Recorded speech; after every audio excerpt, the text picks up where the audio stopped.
Try to imagine all life as you know it stopping instantaneously and every molecule in your body exploding at the speed of light. Total Protonic Reversal. Protonic Reversal. Protonic Reversal with your host, Conan Neutron. Broadcasting from a secret underground lair in Milwaukee, Wisconsin. A gigantic middle finger to everything that is rotten about music, rock and roll, and corporate power. The thing is, though, if you don't laugh, you're going to go on a killing spree with sharpened nails.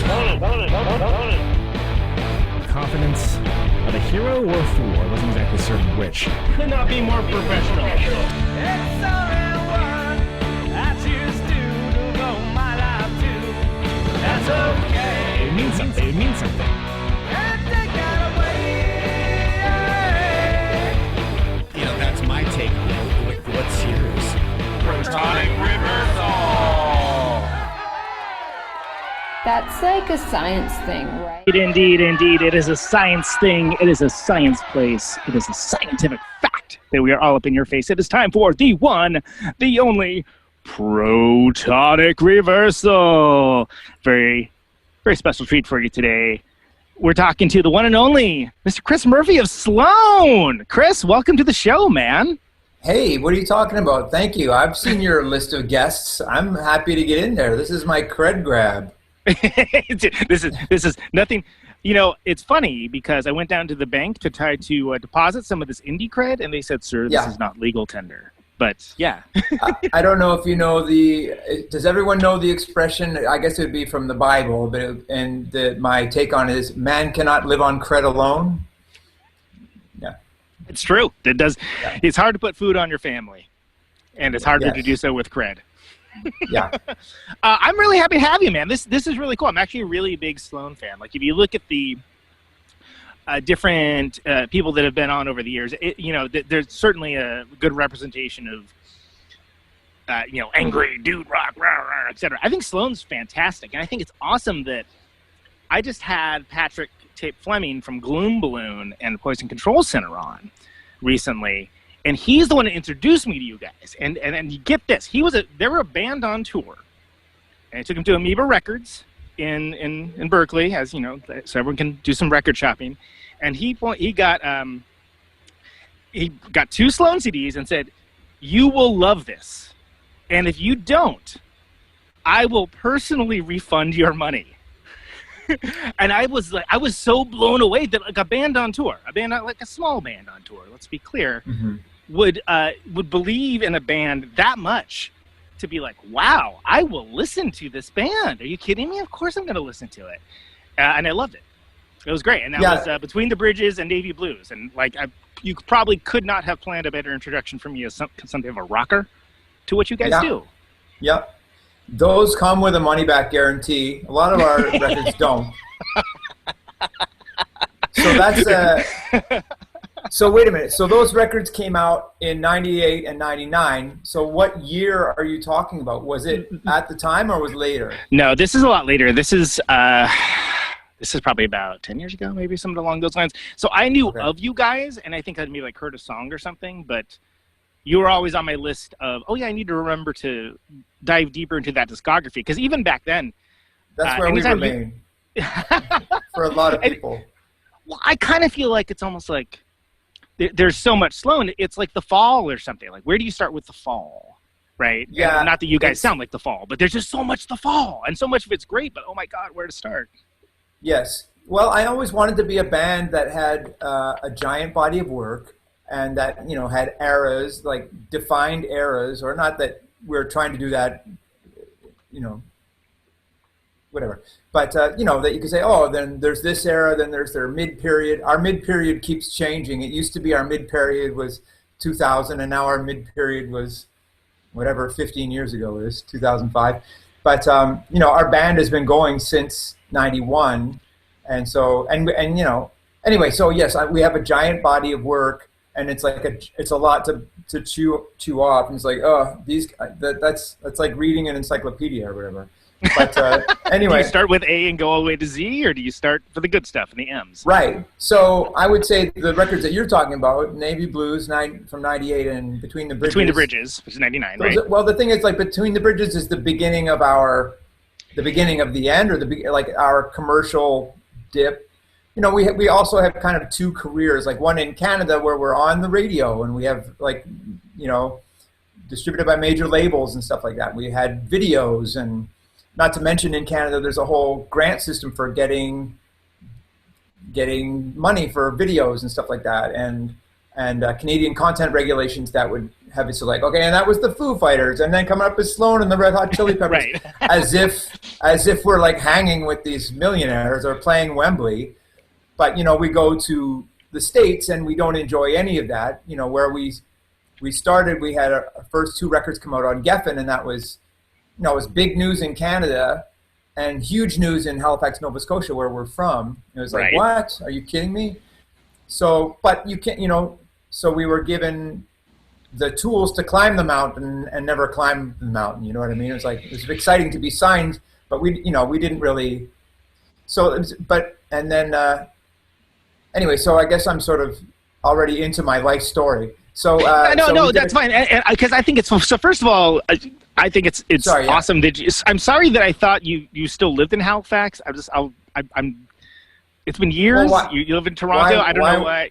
I don't know, because you were. I should know that. I should. But the thing is that this show is literally just me doing everything. I'm sitting here like with the broom, you know, dusting up afterwards. So I don't feel that bad about it. But I think Sloan is very interesting, and it's very interesting that you came up in that Canadian system, because the Canadian system where artists get a chance. They get a chance to, and that's just it, right? It's a chance. It's a chance to like be heard, but if you don't have the goods, it's not going to connect. You know, you can have all the It chances in amounts the to world. the same thing. It's like a lot of shit rises to the top in the grant system, the same as, you know, in the United States, where, I don't know, it's a free market or whatever. Like a lot of, you know, there's a lot of crap rises to the top in the States too. It does. But and a lot of stuff, you know, in Canada, there are, you know, Nickelback is from Canada. You know, they don't need to lean on Canadian content regulations, and then maybe to discuss, to just say what that is, to, you know, in an effort to sort of protect Canadian culture. You know, the Canadian government has made it so that broadcasters have to play a certain percentage, and I don't remember what it is, and it's always changing, but they have to play a certain percentage of Canadian music in order to have their broadcast license.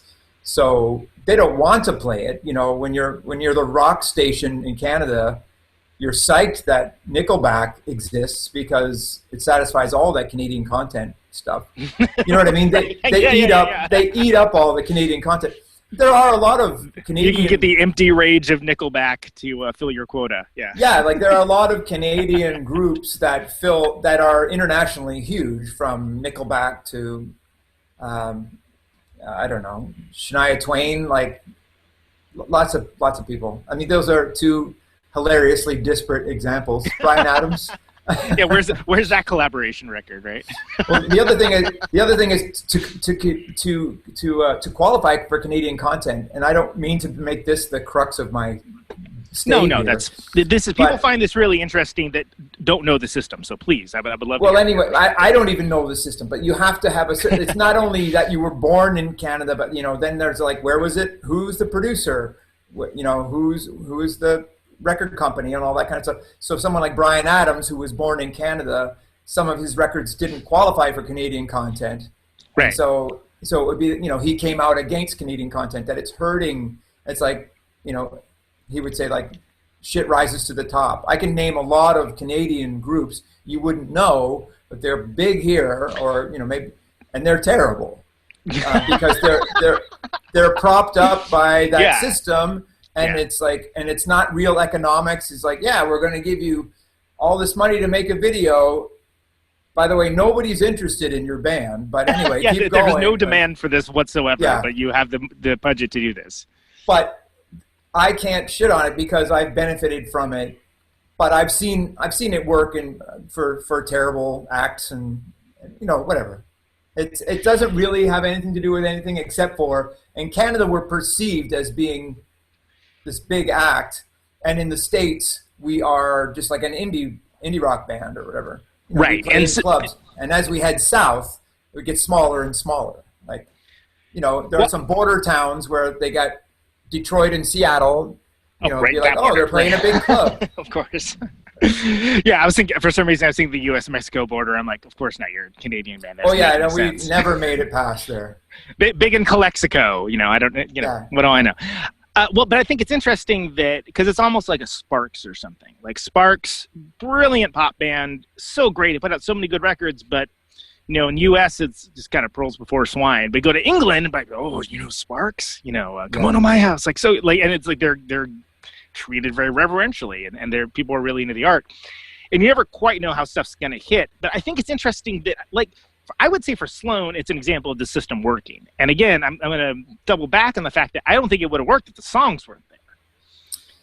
Well, perhaps not. I mean, that's a weird position to put me in to talk about. Yeah, exactly. But, you don't need to answer that, Chris. If you don't I'm an advocate of the band, and I think that I come from the Maritime provinces. I was raised Catholic. Like I have a self-deprecating nature, but on the other hand, I think that Sloan is one of the great bands, and we're making a giant body of work that can't be denied. Like, even though people might not give a shit about us in the present, I'm waiting for a apology issue in Mojo. It's like, why didn't we write about these guys?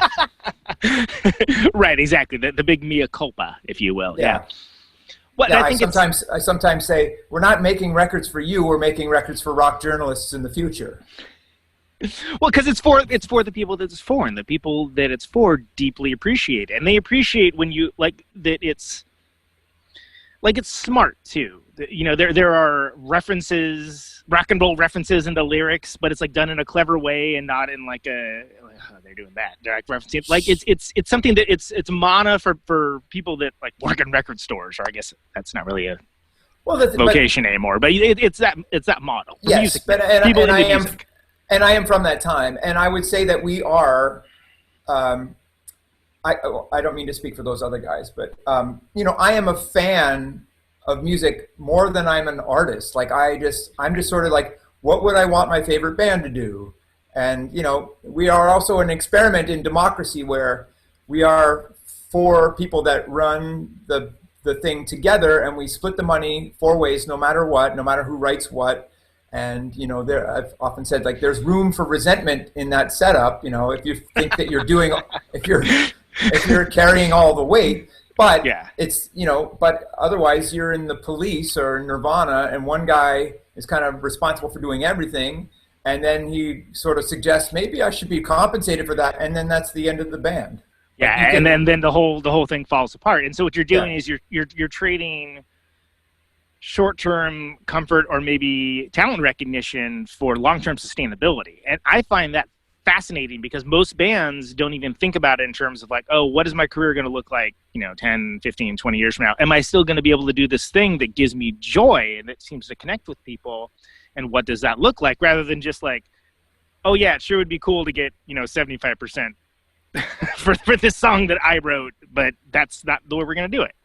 But that's all we thought about when we started. Now, I don't mean to pretend that we knew how to sustain a career or anything like that, but the band founded in fairness, and in a way that would make us last as long. Like, every decision we make has always been, for me, what would make us last the longest. Do you want to do this? We want to play this show. It's sponsored by a beer company. It's like, oh, I don't want to do that. But at the same time, and we had a manager who would always give us sort of like comical false choices, like, hey, do you want to do this show? You get $20,000 if you play this sponsored show, or you can get $3,500 for this. Do you want to play the volleyball? You want to be the halftime at this volleyball event? I was like, no. Okay, or you can whatever. Yeah. False dichotomy is yeah. Yes, but we've done lots of stuff that I'm embarrassed of, but I feel like we've kept all of the regrettable stuff off of the records. We didn't have to write. We've only just done whatever we wanted to do. The only people's bullshit that I've had to put up with is just the other guys in the band, and that's enough. Like that's that's like a marriage to three other people, right? So yeah, like I think that we're a really successful democracy, a really successful asymmetrical balance where not everybody does the same amount of work, but I can think about it in a way that I feel it doesn't make me bitter. Like I'm happy about everything. Well, I think it's fascinating though, because like that's not the kind of thing that people write news articles and stuff about. But if you're talking about like the larger picture of what makes a band, I think that's fascinating. And honestly, the only other band I could think of that did or does, depending on which tense you use, is like maybe Fugazi. Yeah. And it's something so simple, but I think we've all been trained, for those of us that are music fans, by this like behind the music industrial complex that like a band has to have like a certain arc. You know, there's like that so and so goes to rehab, and then like, you know, there's this ridiculous like story that people try to put square pegs into round holes for. And what I think is so awesome about what Sloan does is that you guys just don't do any of that. And like you do what you do, and it seems like with such quiet authority or loud authority that it connects with people and resonates with people because it's very honest. And again, it wouldn't work if the songs weren't good too. But like it's something that, like with a Fugazi, I think that like the ethics get talked about too much, right? But with Sloan, I don't feel like it gets talked about it much. Right, and I think that the Fugazi guys were getting tired of talking about their ethics. You know, they're tired of talking about being vegan or whatever, or charging no more than $6, or you know. And it's a curse to do that, because sometimes they want to go, can we just do this thing that makes us a lot of money? It's like, well, you know, our whole rep is based on not doing that. Anyway, whatever. Nothing about Fugazi factors into my life story in that I went to DC in '87 and knocked on Ian MacKay's door, and he answered the door, and he was super cool to me. And I don't know if Fugazi was happening then in the summer of '87. Maybe they were, but I didn't know. Then I went the next year, did the same thing, and I saw Fugazi that year and blew my mind. So I was all up into their thing for a couple of years. Like I loved Ian MacKay, and he's coming on tomorrow, actually, as a weird coincidence, which is he's just like, I mean, really whatever. Funny. He's my hero. But he's my hero basically. But you know, musically, we've dabbled. We've done some like hardcore covers and stuff like that. And, yeah. You know, but you know, our music. You know, I would describe. You know, circling back to a couple things you said before, you were talking about. The thing is, a lot of your guests, you were saying, you know, there are examples of moderate success. You know, like they're like, whether it's I don't know what the economics are for a band like Red Cross, but like in my mind, they've done everything right, everything cool and ethical, and they're cool. They have a cool little body of work. I know in your interview with Steven, you talked about how you thought it would have been, they have 8 records or something, and we have 13 or 12 rather, and they've been around since '81 or whatever. But you know, they took time off. We toured with Red Cross in started when they were like 11 or 12. 11. I mean, exactly. You got a bit of a head start if you're starting that young. You know, I mean, yeah. Hey. But we love them too. Like they actually came to Halifax. Fugazi came to Halifax, but I didn't live there anymore. Anyway, I have too much to talk to you about. But just to contextualize my own band, we got a break in the wake of Nirvana when the music industry changed and everybody came looking for people who were into punk rock but maybe knew how to put songs together and stuff like that. Anyway, we fit that bill. In Canada, there's often like a Canadian version of an American story, and we kind of became we kind of had a Nirvana story kind of put upon us because we were from Halifax. We were not from a major center. You know, we loved Nirvana as well, but you know, we were more kind of copying on our first record, My Bloody Valentine and British shoegaze stuff. But I also like the Nirvana guys. Like I loved Black Flag and American hardcore. So we were kind of ready to go. We were starting to record in September '91, which was basically when everybody came looking for. Yeah, I was going to say just like right as the gold rush. Yeah, so like yeah, exactly. So we benefited big time from all of that stuff, and then basically when it was time to make our second record, we were already pretty over alternative music. It was clear like how many pretenders got into the club that didn't belong, and arguably you could, if you're Thurston Moore, like we would probably be seen as one of those, like, who are these guys? Like, right. But we love them, and we're at the altar of Sonic Youth and all that stuff. But and then we really wanted to get out of the sort of like alt music jail or whatever. And so our second record is a real sort of pop record where our references were more like Fleetwood Mac and Plastic Ono Band and more kind of mannered stuff that was our first record was scrappy and noisy and all that kind of stuff. I mean, it's not like AAA or anything. Like it's no, I don't think there's still so. like, that's the one with What I Hate My Generation, Coax Me. Like, there's some Yes. rockers on there, but they're not like punk rockers. They're not grunge. You're not I grunting out or agree. anything. Yeah, but I mean, the Pavement record that came out that year was also kind of, I don't think that, it was also kind of a pop record too. Yeah. Although I wouldn't listen to any of it. I wouldn't listen to music. I was like, I don't want to be accused of copying. I couldn't listen to Pavement or any of that kind of stuff. I was terrified. Can you back up a little bit though, and just quickly talk about Underwhelmed, which kind of seems like it's a song within the Sloan pantheon that has sort of endured through the ages. It's a good song. Too, Yeah. But Well, Underwhelmed owes to Nirvana as well in that. So when we first recorded it, it's a song. Well, it's a song from the time when I had a journal full of poems, which I no longer am sitting in coffee shops doing that. Kids, and I have no time. I have lots of music and no words. I'm like, I got to fill this one with music. This one's going to be good, but I got to fill it with words. But back then it was just like, I have all these poems, man. So that song, Underwhelmed, was just this kind of poem, or didn't have music attached to it.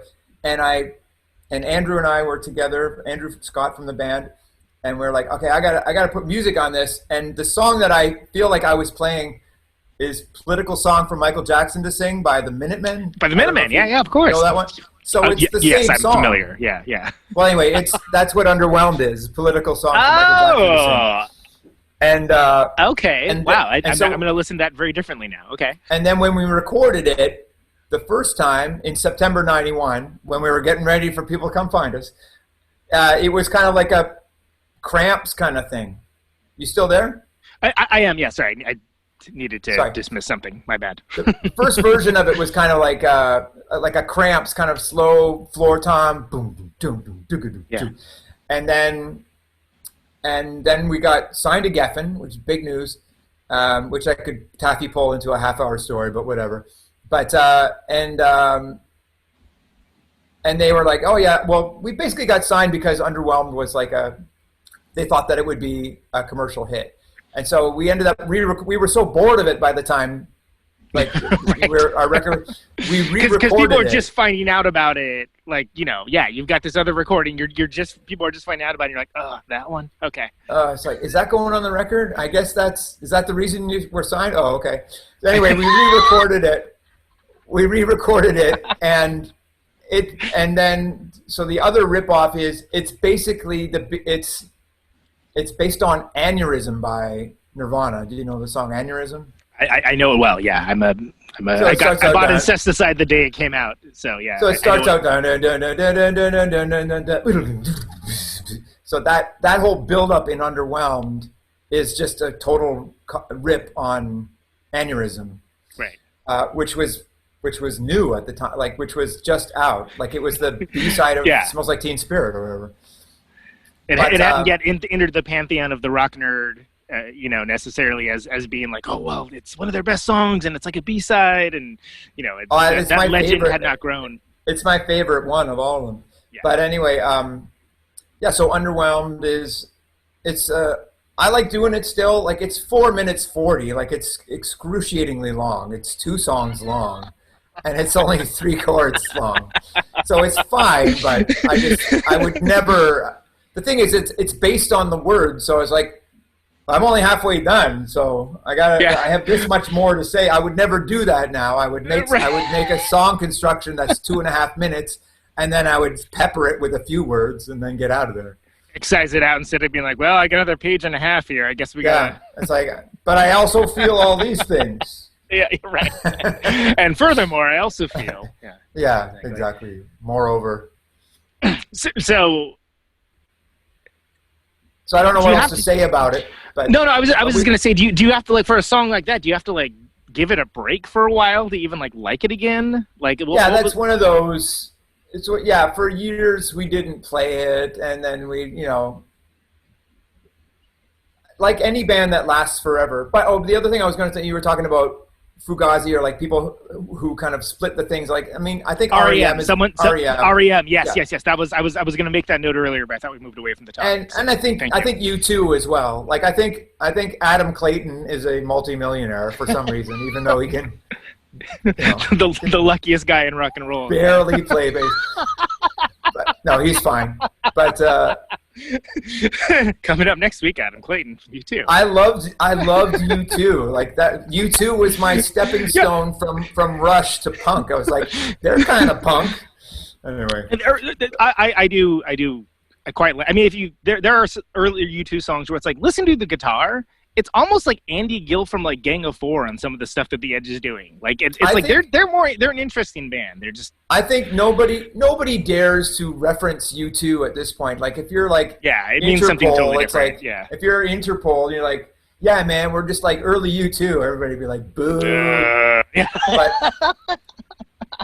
But anyway, I loved early U2. I understand what's cloying about them and all that kind of stuff. The thing, the thing that their mistake was they kept going and they didn't die. I mean, it's the same thing with me. When you make a 12th record, it's like, Jesus, won't these guys shut up? I love their second, third, and fourth, and fifth record. But do you expect me to listen to this 12th record? Like, that's a lot of responsibility for a fan. Well, and it's not the first time I've heard you express that, but I think that's really interesting because there is. I feel more of that now because of the total instant availability of all music throughout all time as well, that it's anything that comes out isn't just based against what that artist has done before, but it's kind of based against all of music. So if you're an artist that is prolific or that, continues going, there almost is that justify your existence attitude with some people. But a lot of people don't think that way at all. And they're like, oh, cool, new Sloan record. Awesome. Right. Well, the thing is, I'm one of those people who was like, would you guys knock it off? Yeah, guys, enough. But now I'm in this situation where I'm like, do I have to watch season 30 of The Simpsons? Because I'm expecting people to keep up with me. Right. To practice what you preach, you have to. Yeah, exactly. I'm watching The Walking Dead even after, like, all joy has left this show, as well as any creative viability. Exactly. Do I have to listen to Voodoo Lounge? Yeah, exactly. I guess it would have been Steel Wheels back in the day, but yeah. The thing is, Steel Wheels is like modern Stones. Steel Wheels, like, yeah. Is actually, and that's like 88. It's like 1988. Exactly. It's so long ago. But the Stones are a good example. It's like, well, do you just become like a nostalgia act, right? Yeah. Or do you continue being creatively viable? I mean, AC/DC's cranking out another record. It's like, Malcolm's gone, and it's like, okay, but whatever they want to, screw it. No one's forcing me to like have an opinion on it. They should be done. Going to Chris Murphy, you're done. Well how do you have AC/DC without Malcolm is what I got to say, but whatever. Well, I mean, it's like, where do you draw the line? Like, how do you have it without Bon Scott? Yeah. How do you have it without Phil Rudd? Like, Phil Rudd came back, and I got to say, I know. Yeah. It's amazing because remember he got in trouble. He got in trouble for attempted murder. Hired a hitman. As you do. One of the lads doing as the lads do. Well, he's back. He's back. Wasn't it about his solo album? Like something to do with like. It was something like straight out of like an indie movie or something. Well, he's basically man. Okay. I love AC/DC. I love Phil Rudd's drumming, but he's just like the simplest boneheaded thing in the most boneheaded act in the world. Like, and he had a solo. And my joke is like he was like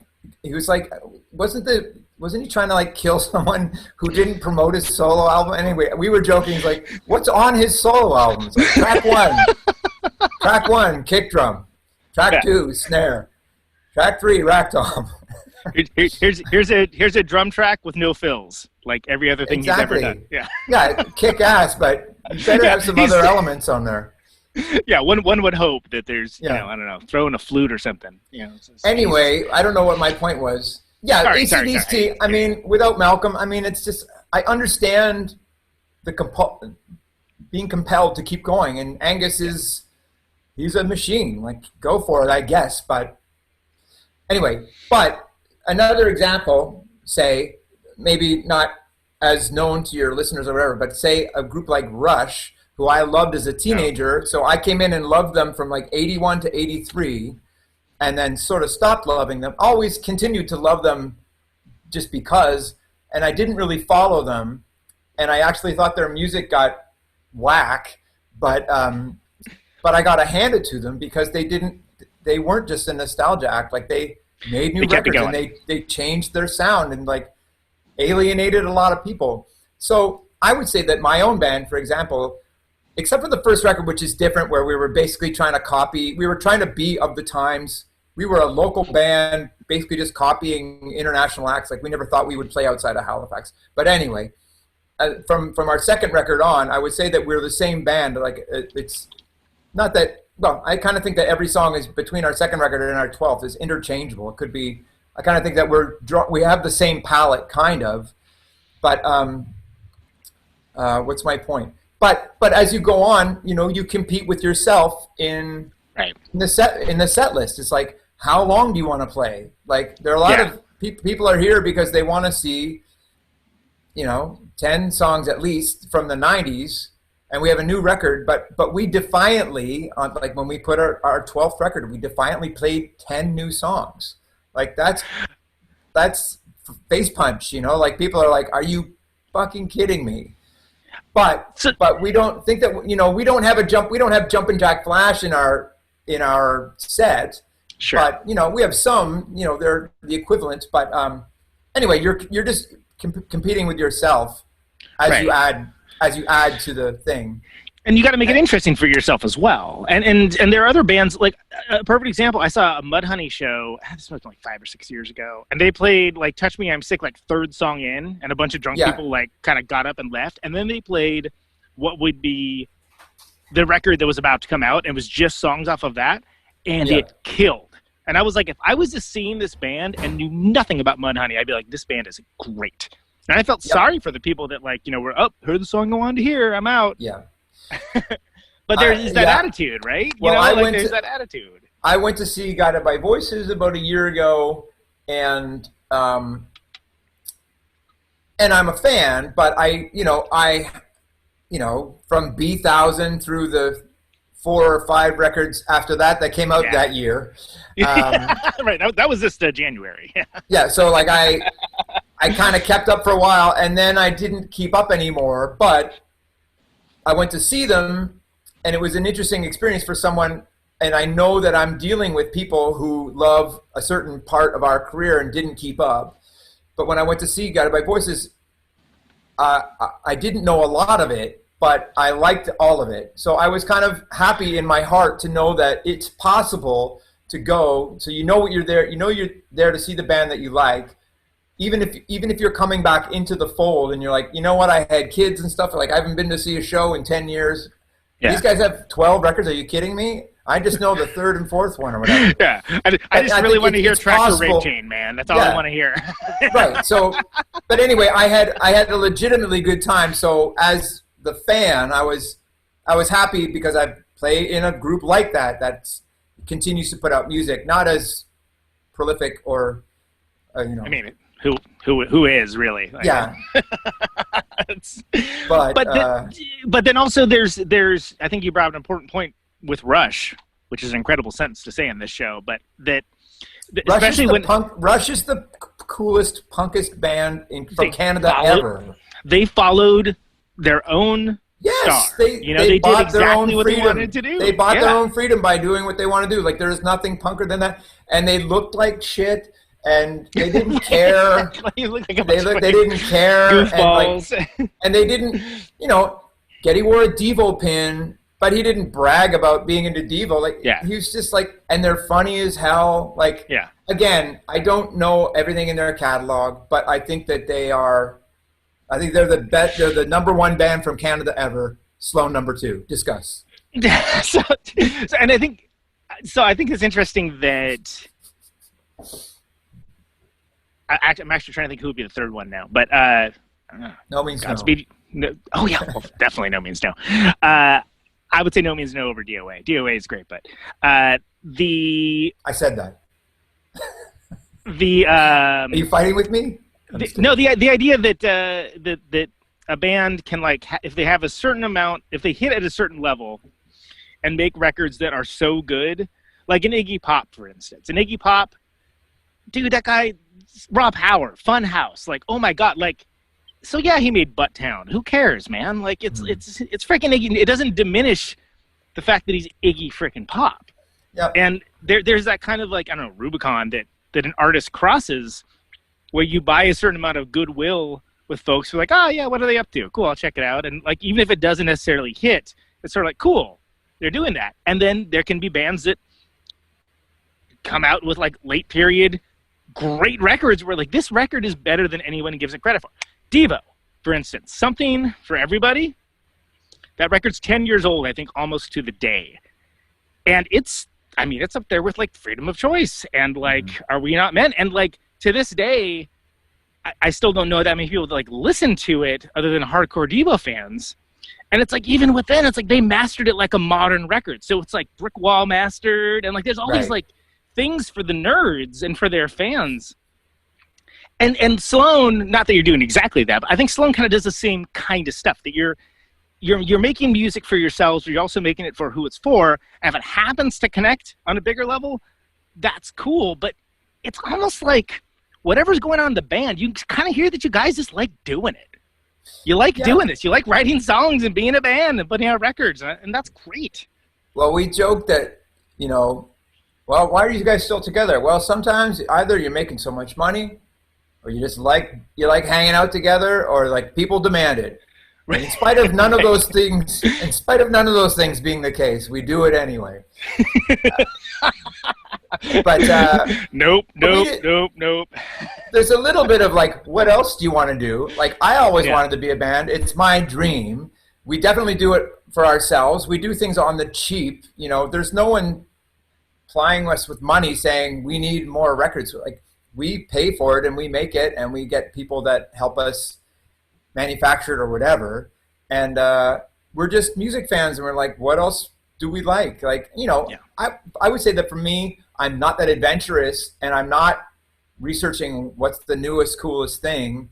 And even though I was, like, into hardcore in the 80s, my tastes are mostly the Beatles and the Kinks and, like, A-list stuff. I know about Devo. Like, I know a bunch of Devo songs that I love, but, like, I didn't buy the record you're talking about.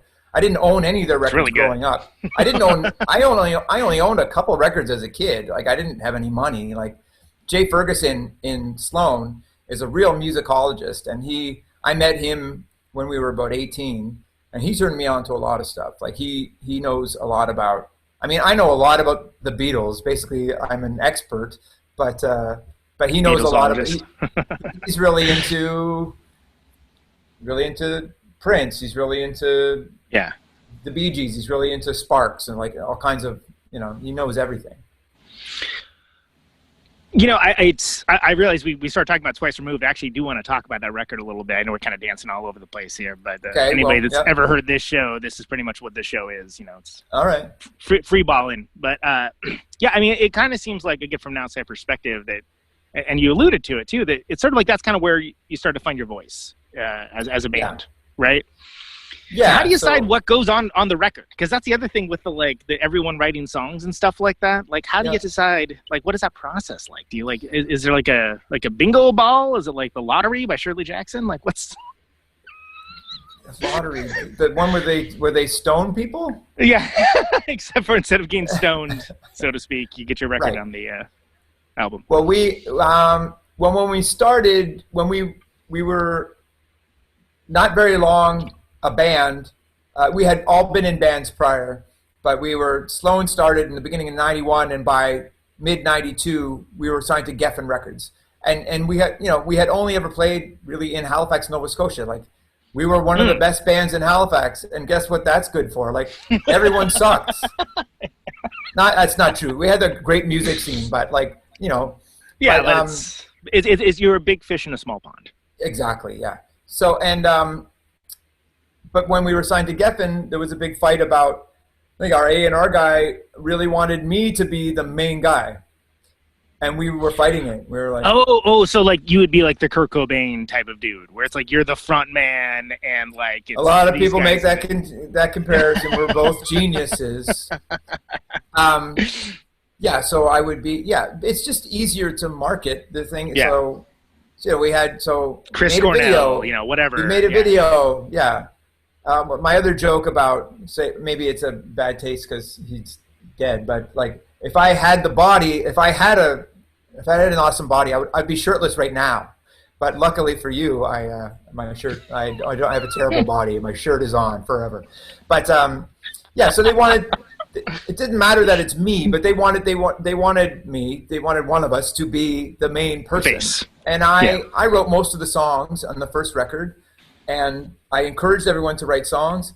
And it was kind of my decision to make, to share everything, because I had been in bands where I wasn't the main guy, and when that band broke up, I didn't care. So I wanted everyone to want the band to keep going, and so I was like, whatever, I'm investing in these people. Like, everybody can write. There's stakes involved when people are invested in it. Like when people exactly. Yeah. And they say, and as an aside, like, some people say, like, I'm the type of person who can't do math. It's like, well, everybody can do math if you are encouraged to try, or if you keep up, like, if you don't get left behind or whatever. Like, everybody can write if someone takes you seriously or helps you do it the first time, or, you know what I mean? Like, who can't write a song? Like, I mean, maybe people can't. But anyway, everybody you want an itemized list, Chris? I can. Everyone knew how to play guitar and could do it, and everybody did have writing credits on the first record, but I had the most.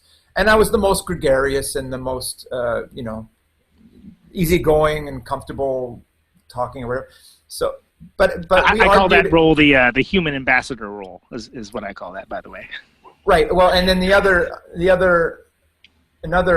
was like the Paul McCartney character. When I was going to say further to something else you were saying about when you last forever, you can't have your mistakes held against the thing that, Iggy, we're talking about Iggy, but to me, like, the ultimate example is the Beatles, where one of them died young and one of them continues to make mistakes and it's like, he wasn't as cool as the guy who's dead. It's like, well, that's not fair, Yeah. And how do you know John Lennon wouldn't make his version of the Firemen? Like, it's like, exactly. Let him do whatever. He's having a good time. Let him do what he wants. And did you write Helter Skelter? No, you didn't. No, and John Lennon was a selfish asshole. Anyway, love him, but also very true. Yeah. Yeah, but everybody shits on McCartney. He's great. But anyway, So the guy from Geffen, who's it's not like I can corporations get described as like Geffen was saying this. I was like, it was a guy at Geffen, a guy we liked, a guy who was interested in our opinion too. Like, I don't mean to speak of them as a monolith. We met a lot of people when we were with Geffen. They were all cool, but like, they're all trying to sell the whole record. You know what I mean? Like, they were some big fish in that pond. But they thought that I should be the main guy, but I was insistent that we share. And then by the time the second record came, we demoed extensively, and I definitely had enough songs to fill the whole record with my songs, but I just wanted everyone to contribute. And I always kind of wrote the most of everybody. And when we do B-sides and stuff like that, it was usually my song and somebody else's. So I'm the quantity king. I'm in charge of quantity. The king of quantity in Sloan. Yes. And then, I mean, if you think about the investment in everybody being a writer, like, I win because the band is still intact and everybody else is gone. All of our peers are gone. And most of when I'm talking about peers, I mean like bands you wouldn't even know of, like all these, like, do you know who Eric's Trip is? Who would probably be the biggest band that I'm talking about? I actually do know who small. Eric Strip is, but I used to work at a record store, so of course I do. Right. But yeah, like I mean, I get what you mean though. That like the bands that were your contemporaries around then, it's sort of like, generally speaking, not around anymore. Yes, whereas you guys are still kicking and doing your thing. I'm sort of saying it's because we were founded in fairness, and I was going to say that like it came back. Patrick, who was kind of like the last guy to join the band, it's his songs that have generated the most money for the band. So in terms of like an investment, like I came out on top. I'm glad I made the investment in saying let's all keep our own songs, and then he would have more money than I would. I wouldn't care really because it's whatever, but. I'm glad. Well, and also it's the rising tide lifts all boats too, right? I mean, yes, the band gets the credit for like having like a great freaking song, and there's nothing wrong with that at all. Exactly. That's kind of awesome. And it also, because we split it, like when we do collaborate, collaboration was more of the case in the early days, just because we hung out more and jammed and stuff like that. Right. But if you're like taking someone's idea, when you know that it doesn't affect your cut or anything, it's like you take this idea, it would be better for the song, which we all split equally. Like it's just a better setup for collaboration, as you know. You're invested in everybody succeeding, and so rather than being like, oh whatever, I'm just gonna wait for my turn to do my songs, you're like, I have a thing that might go with that would really make this cool in this certain way. Like everyone's invested in the success of the larger and the person style. And the person whose song is so great that everybody wants to make even better, they're not saying, I don't like your idea because that means I have to cut you in. You know what I mean? Right. Be open to it, except for your ego, and then but the ego is real, and nobody cares about my ideas. Doesn't matter.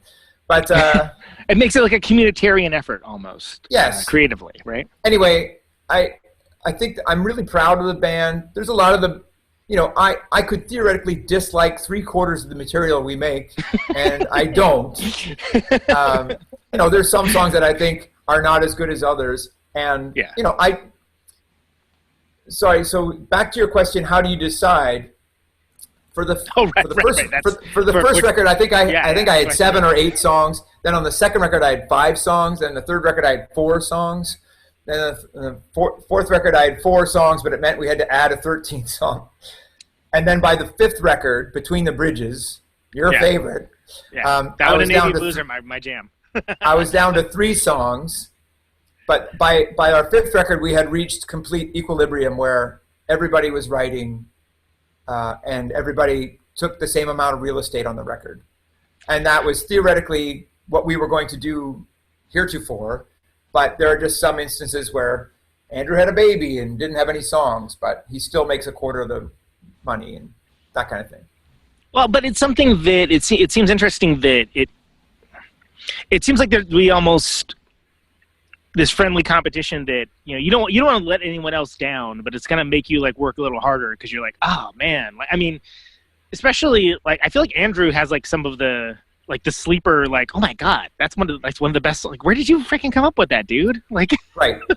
So Andrew is the drummer, but he also in the course of when we play a show, I also play drums. So I go play drums for Andrew, but he's the best guitar player in the band. Like he's a fantastic guitar player. So every time when I write a song, I play the rhythm, and Andrew plays the lead. Yeah. And when he records a song, he plays everything. He doesn't even let me play bass. So it's just whatever. It wasn't like that in the beginning, but that's just the way it ended up. But then I don't play the bass Talk live. About Paul McCartney. It's Jay who has to play his bass parts because I'm playing the drums. Right. Because obviously you want to have, it's a rock song. You want to have drums with it, and also like I gotta say, I think you have an interesting drumming style too, and it's a very it's different, and I think Andrew's actually one of the greatest unsung Andrew's one of the rock greatest. drummers. He's world class. Like he's really good. Like I think that Dave Grohl is great and all that stuff, but I think that Andrew has a musicality and a sophistication that is just like Dave Grohl is untouchably good, and Andrew started. When we made our first record, Andrew had only been playing like literally less than 2 years. Like he learned all of that as an older, like in his 20s. Wow. And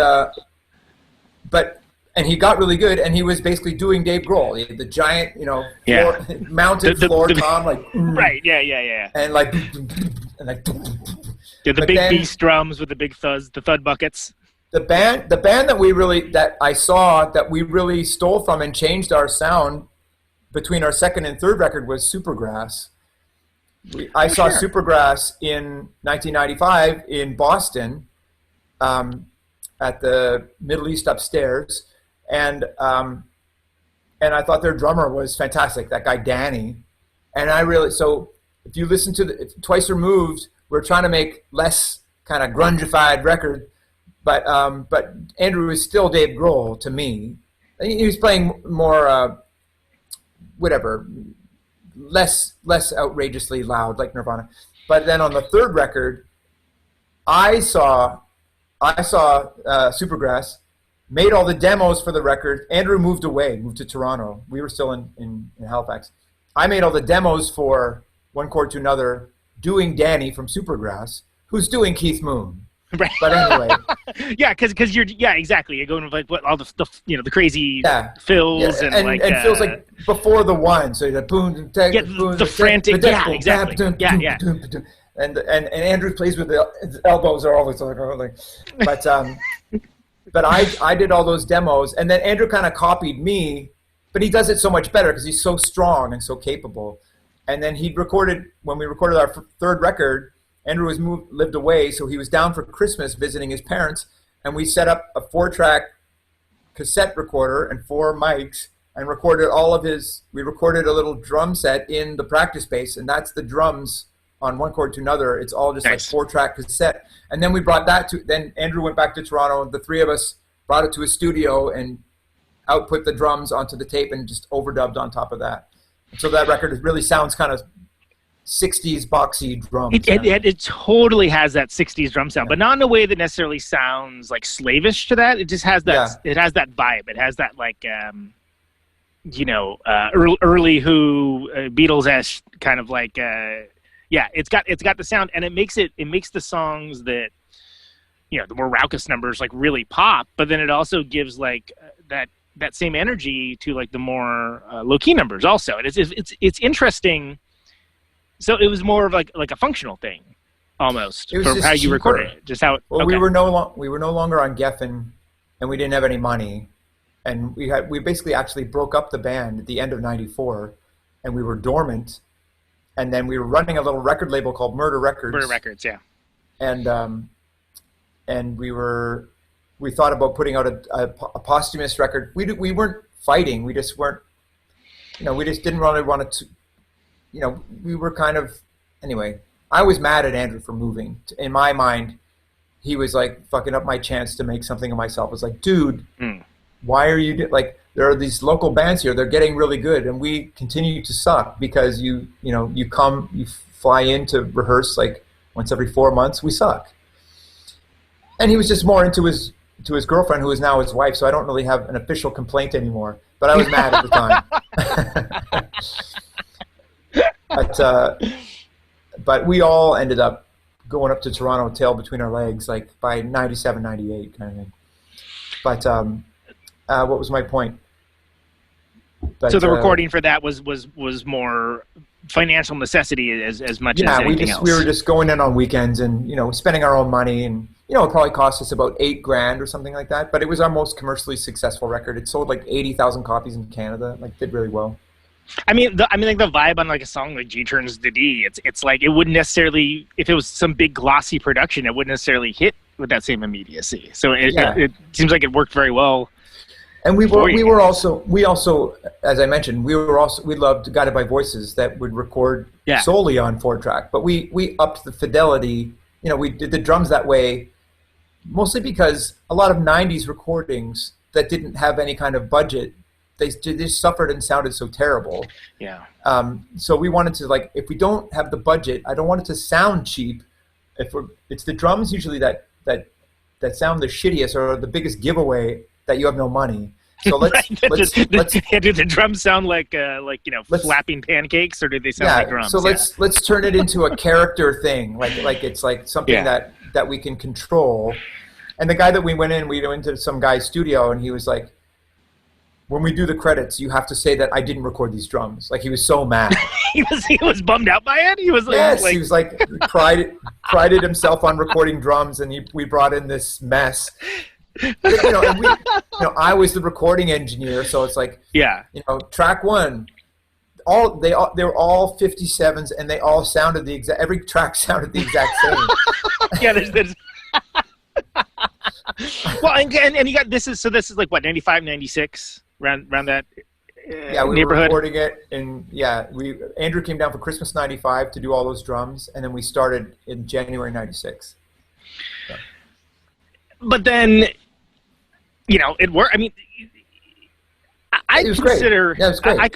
I consider The Good in Everyone like one of the great first songs on a record. Yeah, too. I think like it's when somebody says, "What's your favorite Sloan song?" I always say that one because it's a minute 58. Right, exactly. It does everything that like you needed to do in like such a small amount of time. Yeah, it's the music I love. It's the other thing that Patrick did. Jay and I kind of formed the band. Jay and I had been in the band before, so we were kind of like this unified vote. And we still kind of run the band in a way, but like the United Nations Security Council, like you have that. Yes, well, all the boring administrative stuff, like we do that stuff.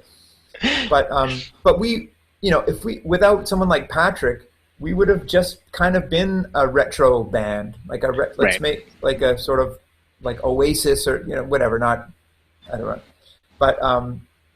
but Patrick dragged us into. He was more into.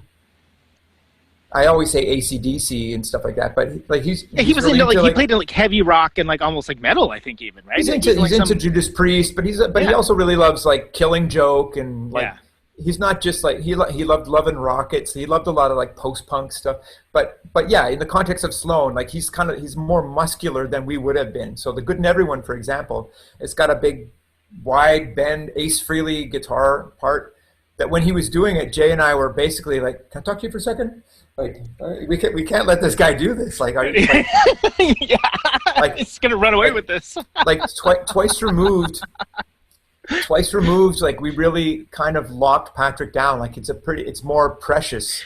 Like it's more kind of twee. Restrained is what I would say. But I see restrained. With it. Yeah. And then and so by our third record, One Chord to Another, like Patrick really. When I said Patrick was the new guy, he's like Andrew's born in '67, Jay and I were born in '68, then Patrick's born in '69. So Patrick was the young guy, and kind of was just like, yeah, I'll come and play. When he joined the band, he was the bass player, and then again, just to bend over backwards for everyone, I was like, I'll play bass if you'd have more fun playing guitar, because I'm into contorting and making everyone happy except myself. It doesn't matter, But Patrick really he really took ownership. He really felt like it was his band by then. And he really was like, I want it to go like this. I want it to be heavier. And so, we had to sort of let go and let him do that. It probably wouldn't have been like that and we probably wouldn't have survived if we had just been kind of like a twee 60s band. Like Patrick made us, like my first love was Kiss. So like I love rock music and dum-dum music, and I love the Sweet. And Sweet is so good. Yeah, like they're my favorite. Like that's my thing. But I think you can hear elements in that of what Sloan does, but it isn't necessarily overtly worshipful of that. Yeah. Like it's sort of like you're taking what you like from it and like putting it into the bouillabaisse. But I'm also dealing with Andrew, Andrew now just wants to be Bob Dylan, and I never liked Bob Dylan. I always thought it was so boring. I understand what's great about it, but I just wanted to be in I like McCartney. I love Lennon and McCartney. You can't talk about them separately, but like I'm more like McCartney. I'm more into beauty than truth. Like I find the Lennon solo stuff boring to listen to. I mean, I loved Plastic Ono Band. Anyway, because even like Cold Turkey and stuff. I mean, there's some jams. I love that. No, that's a stupid thing to say, but anyway. I get where you're going with that, though. I love production. Like Lennon, Yeah. in solo years, like, he kind of eschewed production, but I love production, and Jay especially loves production. Like he's really can be quite mannered and not rocking, but you know, Jay's in my band and Patrick's in my band, like, and we're still here. Like it's anyway. I think it's just a testament to trusting each other and putting up with each other's shit. It's really like an exercise in democracy that I think there's lots of frustration, but I think it was worth doing. Yeah, it continues to be worth doing. And again, it's interesting that, you know, on that record, I still feel like, even aside from just like the rocking nature or whatever, it still brought out the best of everyone. I mean, like Autobiography is a great tune. Like someone actually on Twitter, just when I announced the show, said, "Don't shave too high, you'll regret it later." Like it's like that song's got like 4 or 5 phrases. You're like, ah, yeah, that's awesome. And like that's something where there's some people that, you know, they don't even listen to lyrics at all, or like maybe they like, you know, you know, like there's a bathroom on the right, folks, where it's like, what? Why do you? That's not. There's a bad moon on the rise as the lyric, you know. It's, but like, it's, I've heard it said that. Go ahead. Oh, I was gonna say I like the lyricism. I think again that comes back to being the music for people that really like music. Like there's a lot to dig into if that is your thing. So sorry, go ahead, please. Yes. Well, I mean, I've heard it said, and I don't disagree necessarily, that the least important thing is what you say, and the most important thing is how you say it. And it applies to Iggy or whatever, like, not right, I want something, like, who cares? No like, fun. Stupid. But, you know, he's great, like, of course. But it sounds like that dude is definitely not having any fun right now, and he's telling you all about it, you know? Yeah. But he also had no lyrics before 5 minutes before that. Like he's just like making it up, which is astounding. But that's one of the great things. Actually, about I don't know if that's true. But anyway, I don't ascribe to that. I hate writing lyrics, but I don't want to just. I want them to be okay. Now, to be honest, so the song Autobiography, I had that for our first record, but I just didn't think that it worked. Like I was already as sophisticated as Autobiography when we made the first record, but like there's recordings, like videos of us playing it before our first record came out, but we just sort of went, there were too many chords to teach these guys. These guys are morons. But I also, like, as you say, like there are lots of jokes and clever stuff in it, and I'm proud of it. However, I read, another contemporary of ours in Canada is a group called The Odds. Would they be on your radar at all? The Odds? I do not know The Odds, no. They're kind of my age, maybe a little bit older. I didn't know them at the time. To me, they were not rocking enough. They're very much like Sloan, or very, you know, if you take a song like Autobiography, like Beatle-esque power pop. Yeah, totally. Like the Posies, right down that whatever. Line. Yeah. But like I always thought anyway, I didn't know much about them. I've met them in later years, and they're my favorite people. I love them. But they had a reviewer say of their record that it reminded them. Now you might not get this reference, but I'll explain it. Their new record reminded them of the Arch Deluxe, which was a McDonald's hamburger that had a Kaiser bun on it. Okay, yeah. The inference being, guys, it's a hamburger. Yeah, it's a hamburger, and you're dressing it up like this is some great, like fine cuisine, and you're eating at McDonald's. And so that came out after our record that had Autobiography on it, which I felt was kind of like a Kaiser bun on a burger. So when we made Nine Navy Blues, I was like, we have to dumb it down a little bit here. Like I was embarrassed to be as rockin' as The Good in Everyone on our third record, and then we really embraced Kiss and Sweet and stuff like that on our fourth record, where we have Money City Maniacs, which is the song that has made us the most money about all the songs, or it's most known or whatever. And but that's full on. That is a full on rip of some AC/DC. It's an AC/DC song like that. I forget which song it is, Livewire or something. Like yeah. But it's if you know that AC/DC song, like, oh, they're doing like a vert, like it doesn't sound like. But AC/DC, AC/DC are also copying themselves as much. But exactly, but there's a million AC/DC songs that sound like that, and then also it's not nearly so much as like there's a Rye Coalition record like after they made a couple well received kind of noise rock records, and then they basically went full Grand Funk Railroad, and and they actually were poised for greater stardom because of that. But like I happened to catch them. We actually played support for them on that tour, not knowing that the new material was like, oh, they're it's AC/DC now, and I love AC/DC, so I was like, this is cool. This is not what I expected though. Like it was a wild turn, but they, and I like Rye Coalition, but they was like, all right, guys, I've got Power Ridge too. I get it, like it's like, but I feel like Monday City Maniacs is something that's in that grand tradition of the AC/DC riff rock, but it's still uniquely you guys. Like it's got your sensibilities, it's got your like I think that's one of the reasons why it's resonated with people. And also, let's not, as much as like I'm sure people want to hear about Monday City Maniacs, and I do as well. She Says What She Means is also, I feel like, one of the great first songs on a record in rock and roll. Yeah, She Says What She Means. That's a jammer. She Says What She Means is the best sounding rock. That one is a Sweet reference because that Sweet, this is a bit inside baseball, like their sound often is a half-cocked wah. Do you know what I'm talking about? Yeah, I know exactly what you're talking about, where it's like it's not it's all the way on, it's like, So that one is total Sweet, that song. And so, I mean, I know you're saying that because that's a song that I sing, and you're trying to give me some props or whatever. No, I do think it's one of the great. I've actually referenced that in my own records about like the great first songs, like how do you start up a record? I have mentioned that. I don't know why I feel the need to prove my bona fides, but I think it's great, and that record sounds good too. Like so we were.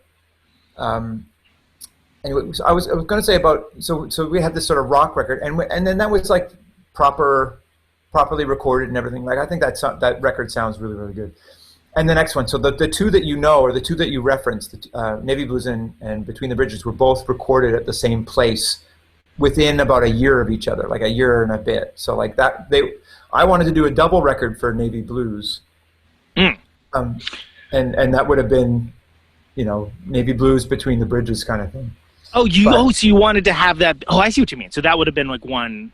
So like when we made Between the Bridges, I didn't write any. I wrote Marquee and the Moon, but my other songs I already had. Like we already had a lot of it. But I also want to say about making a rock record. Then, so we were thought of as being indie rock, and when we made Navy Blues, like we lost a lot of people. Like a lot of people were like, I don't get it. Like, is this a joke? Like, right. Are you guys kidding me? You guys think this is funny, right?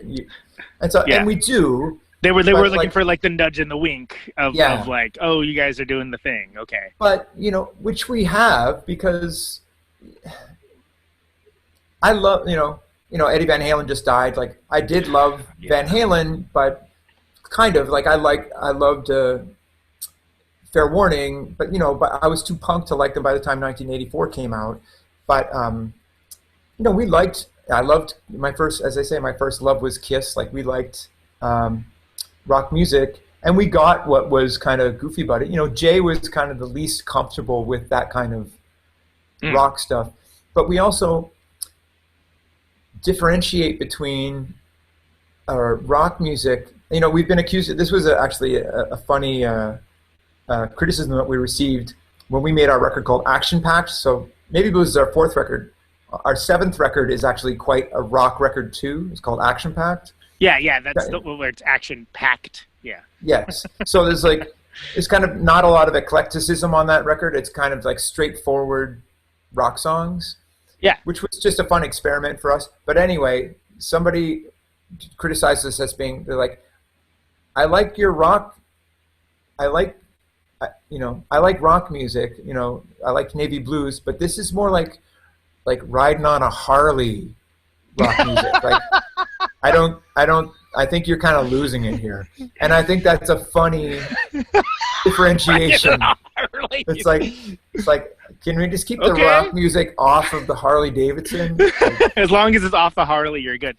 And that was the one where you kind of based everything off of like using like certain chord progressions, right? Like the songs were sort of like Yeah, trying to make songs out of one chord progression. So Yeah. like the verse would be the same as the like a as Devo the Gut chorus, Feeling or Velvet Underground. Doing something where you imply structure and change structure within the song and have that be sort of like the challenge. It's a really interesting concept. Well, I mean, at the time, it was the most I ever kind of was listening to modern music, like, like R&B music, like when the Destiny's Child record came out, I was kind of like not interested in a lot of the rock records that were coming out. I was like, who's making good records? Like, I mean, so I really was excited by whatever. Not that time, if you go back and list, like, there's probably tons of stuff that was happening, but I guess like I was just sort of becoming deaf to it. Like, I heard so much rock music, and so it was interesting for me to listen to Destiny's Child or whatever. And when I thought about those songs, like as I played along to them, I was like, this is just one chord progression. Yeah, they don't have like 15 different chords and like with tons of melodic variation. Yeah. So we, it was just sort of something that Patrick and I were trying to do. Kind of, it's like, let's just try and do that for fun. Anyway, but I think that record, Action Pact, our 7th record, we did it recorded it with a guy named Tom Rothrock, and he was just like, you've got the greatest drummer in rock, and you guys can sing harmonies. Just do that. And so actually the joke is we were like, yeah, let's make an AC/DC record, but with harmonies. Yeah, let's go. And then like a couple minutes, then we were like, let's Def Leppard. Anyway.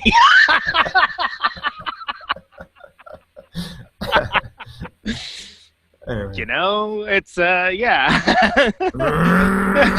back on the Harley, exactly. Real quick, I just because I do dig on Navy Blues so much. What do you like when Andrew shows up with Sinking Ships? Yeah, that's like, the greatest. Do you song of know? all time. Are you just like this is? Are you kidding me with this? Like, is it just? Do you know immediately? Yeah. So Andrew is he's such a special writer. Like he's without him, he's just such a.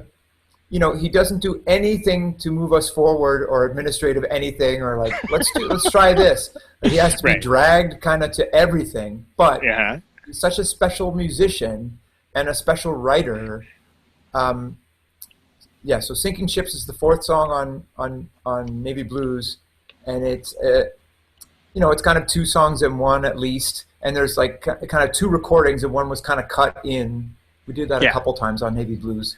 Which also gives it that kind of 60s Kinks-y sort of Beatles-y sort of vibes. Yeah. His reference that I never really got into is the Pretty Things. Like that's like Andrew loves the Kinks and kind of turned me on to the Kinks like in my 30s. But he also really loves this band called the Pretty Things, 60s band that I don't really know anything much about. But I think that a lot of his if I ever hear the Pretty Things, I'm like, that's Andrew stole that. Like I hear what he's right. That's where he got. Oh, for all I know, Sinking Ships is a Pretty Things song, and he just doesn't want to tell me. But, it'd be too weird at this point, right? Sinking Ships is Andrew's kind of masterpiece. It's like one of the great songs in our catalog for sure. Like it's something of which I am very proud. And I don't know if I played much of anything on it. Like I got to sing on it, but Andrew kind of did all of that stuff. Like he's so special that way. That's just how he rolls with when he's got the ideas. And his songs on the next record too. The last song on Between the Bridges is called Delivering Maybes, which is so good. Yeah. The first song is called The NS, which is great. And then there's this 7-minute blues workout called Sensory Deprivation. Oh, yeah. It's like near the end of the A-side, if I remember right, yeah.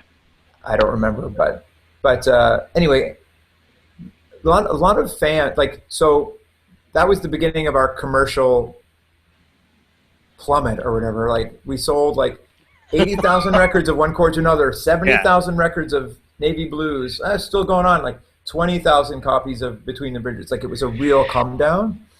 So it was like the beginning of the end or whatever. Like up until then, I was like, why aren't we getting bigger than this? And then I had to change my feeling to, at least we're still doing it, like whatever. Which is but also you got to remember too. That's also what kind of when Napster came about.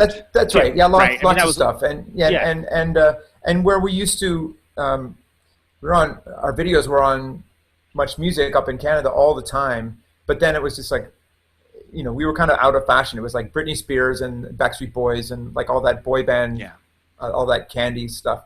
But well, I've joked about it. I have a song called "Tell Me Something I Don't Know," saying now there's only extremes divided into two teams: the sicknesses and the antidotes. It's like you were either in Korn or Marilyn Manson, or you were in Britney Spears. Or nothing in Sync. between.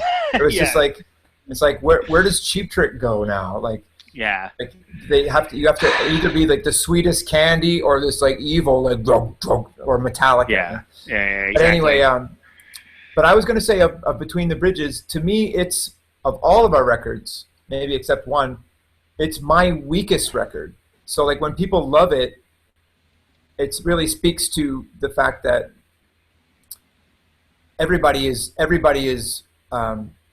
Like Losing California. That's no. I just mean like Patrick those song, guys. right? Like the the Jay songs are great. The Andrew songs are great. Oh, I see what you mean. Okay. It's usually Patrick and I who are kind of like have the singles and that kind of thing. But Between the Bridges, I think that people like because it's so well balanced. Like Andrew's songs are fantastic. I actually think that mine are the least. I'm in fourth place on that record. Not that I have a chart that.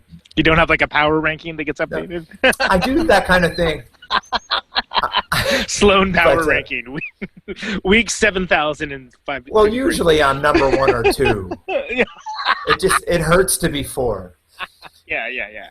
But you anyway. got but but I think it's good that you have the self-awareness to know when it's not that like something is bad necessarily, but you know when something is awesome and when something's hitting, and then you just know that like, okay, put in the work, didn't really do it that time. It did what it was supposed to do, but okay, cool, move on. You know that you've got the future. You can learn from that. When you only have one record under your belt, like you want to put everything in it. It's like the second record always gets like the kitchen sink, everything. But like when you're doing your 9th or whatever, it's like, yeah, that's done. Just like we'll do another one next time. Like, I kind of feel like I don't feel that precious about it anymore. Like I'm into doing a good job, and I don't want to rip anybody off, and I don't want to sully our legacy. Like I'm interested in stuff like that. I am, whereas some people be like, I don't care. Like I do care a lot about. I don't want to make Steel Wheels and Voodoo Lounge. Like I want them to all be good. Right. I want to play 10 of them when we play in the next tour. Like, and I don't want people to be pissed. Like I want it to be exciting and fun. But I mean, I think Marky and the Moon is that's on that record, and that song slams. Well, here you see the flip side of me. That's the best song on the record. Yeah. But my other two are still you're down. In fourth place. Is that like still, an early? I'm trying to think of a sports analogy, but it's like you like early great showing and then a terrible rest of the season. I guess I was so pissed that we didn't do a double record on Navy Blues.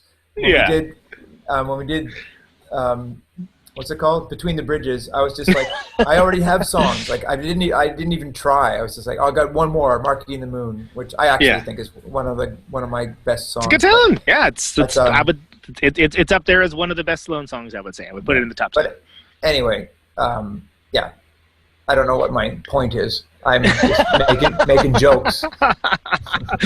Power ranking on that song is really good. Overall, for the record, maybe like less so. But anyway, I also just thought the artwork was kind of like nothing as well. Like we tried to make it kind of simple, but like I just feel like I think about that record and I was like, there's no color. Oh yeah, it's white. There's just nothing. Anyway, it just seems a little bit. It's got the feel of like, oh, is this going to sound like the Allman Brothers or something? Like, what is, like, if you didn't know, like, you wouldn't necessarily know what it's all about, right? It doesn't, right. I wouldn't call it my favorite of your album covers, but, whatever. Right. Well, the other thing that we do that is kind of like a boy band, basically, or the Beatles, is like, I always insist that we're on the record cover, whereas, a lot of record covers in the 90s would be like, like a little lawn ornament of a gnome or like a garden sprinkler, or just like some shit. I was just like, fuck that. We're a band and we're going on the cover of the fucking record. Wear something nice. Yeah, cool gnome, jerk. Yeah, just like no one. Oh, I see. No one gives a shit about you, including yourself. Anyway, I know. But then think about like the great, like Who's Next or something, right? Like that's such an iconic cover. It's like them, like with that big cement, whatever the hell it is, and pissing on the monolith or whatever. Yeah, pissing on the monolith, and it's like that's such a like it's great, and it's. I mean, I think you guys do have a lot of, welcome to record cover art critiques 101. But I mean, I think a lot you have more great artwork than you aren't. But it's funny you say that because I've actually never thought about the fact that it's you guys on the record cover. Yeah, and except for the first one, it's kind of looks like it's us, but it's not us. It's a party we were at, but it's three people that are friends of ours. But it looks like me because the person, it's a woman and has great big glasses, unsmeared. It's just all blurred. You can't see it. It's a woman named Martha Hancock. But, wild. Okay. And Andrew's wife, Fiona, his girlfriend at the time, that he's still with, and our buddy Dave Marsh, who's the best drummer in Halifax. Well, sorry, besides Andrew. So I think that so we're up to what? That's 2003, right? Something along those lines, right? Well, I did skip a few, but whatever. We did skip a couple there. But whatever. I mean, Chris, if we sit there and go through every record, we're going to be here for 4 hours. Yes, but when you're I'm talking okay with about that, but your family might not be. Right. When you talk about the story of our band, the way that the thing is, like, it's like, and then they were signed to Geffen really early, and then they kind of broke up for a while, and then they had a comeback record, one quarter to another, and then they just kept working. Like but you know what I mean? Like that, it's the part of which I'm proud, but the story is there's no story. It's just like then they're just a working band, and there's no story, and it's not sexy, and it's hard to sell records. But if you're a music fan, and you keep your ear to the ground, you might hear of us, and maybe we still get people who are like, "How did I not know of you guys? Like I love these guys and these guys and these. I didn't even know you guys." And I feel like our catalog is strong, and I think that, and we're still intact, and you can still go see us. I mean, except for COVID, it's not like, oh, I miss those guys. It's like, no, we're actually playing. You're actually still around and doing it. Yeah, and that's so. I think that's guys. So, and a lot of people have expressed to this show that one of the things they like is that I have a lot of people on that have, if not the same, it's not going to be the same, but similar career arcs of just doing the work and continuing to do the work and do it. And again, I'm going to reference it for I think the fourth time, a Mudhoney, right, is a good example. Poster Children, like Melvins. There's plenty of bands that have continued just to do their thing and do things that are for their audience and for their folks. But then also people will be like, wow, I didn't know. This is, great. I'll go back and find these older records. And I think that's cool because I think there's a certain amount of swagger towards being a catalog band, and not every band should try it. There's some bands where it's like, yep, the one's enough. I don't want to hear any more from you. And that's, we're good. We're good here. But I think every Sloan record has got, there's stuff there where it's like, oh, that's really cool. It's neat that they tried that. The Harley writing record, right? Which I never in a million years would have thought of, by the way. Yes. But, well, that wasn't our intention. That was a derogatory comment that I think is funny. Sponsored by Harley Davidson. Yeah. And the idea, which I think is somewhat anachronistic and youth obsessed, the fact that you can't make great works later in life, or that you shouldn't bother. Again, going back to what we talked about before, the justify your existence aspect of it. Yeah. I think that's largely nonsense. As long as you're doing it in a way where you're not just doing it to do it necessarily, if you've got some modus operandi, whether it's known or not, I think it shows through, and I think it works. within the group we fight about, or there's a push-pull about, like Andrew thinks that a lot of the more heartily end of the spectrum songs, like he kind of puts up a stink about playing them and doesn't want to play them, and he feels that he doesn't want to. He already feels like it's undignified to play some of the music that we do because we're too old and these kinds of things. And I don't feel, if I had to put eyeliner on and big baggy pants or something, and I was like, oh, I gotta put eyeliner on because that's what I did when everybody I don't feel like I have to pretend to be anything that I'm not. Like I am still excited to play music and meet people, and I haven't met everybody I ever wanted to meet. Like I'm game, and I like rock music still. I'm not contemptuous of it. I didn't get so good at my instrument that I'm like, oh, I got to play pop music. What I really want to do is play jazz. Right. I still kind of suck. The Jaco Pastorius story, yeah. Yeah, like I never got that good. But, I've got better. Like I'm fine. Anyway, I just mean I feel, so there's some push-pull in the band. Like Andrew says, can we just play quieter or whatever? It's like, well, Can you just put earplugs in and be the best drummer in the world? And yeah, it's for someone that's such a great loud rock drummer. It's funny that he'd be the one pushing for things to be on the quieter side, I would think. But there's, I think within any band or any collective, or like are we artists or are we entertainers? That's always kind of like, are you here to entertain people? Like when I heard a couple of your shows, I listened to. Did you have Albini on 3 times? I listened to them all. I think I get a huge kick out of them. Yeah, it might be 4. But anyway, he's always interesting. You could talk to that dude about Pogs. Yeah, and it's gonna be fantastic, I think he's brilliant, right? But he was saying, we just do it for ourselves.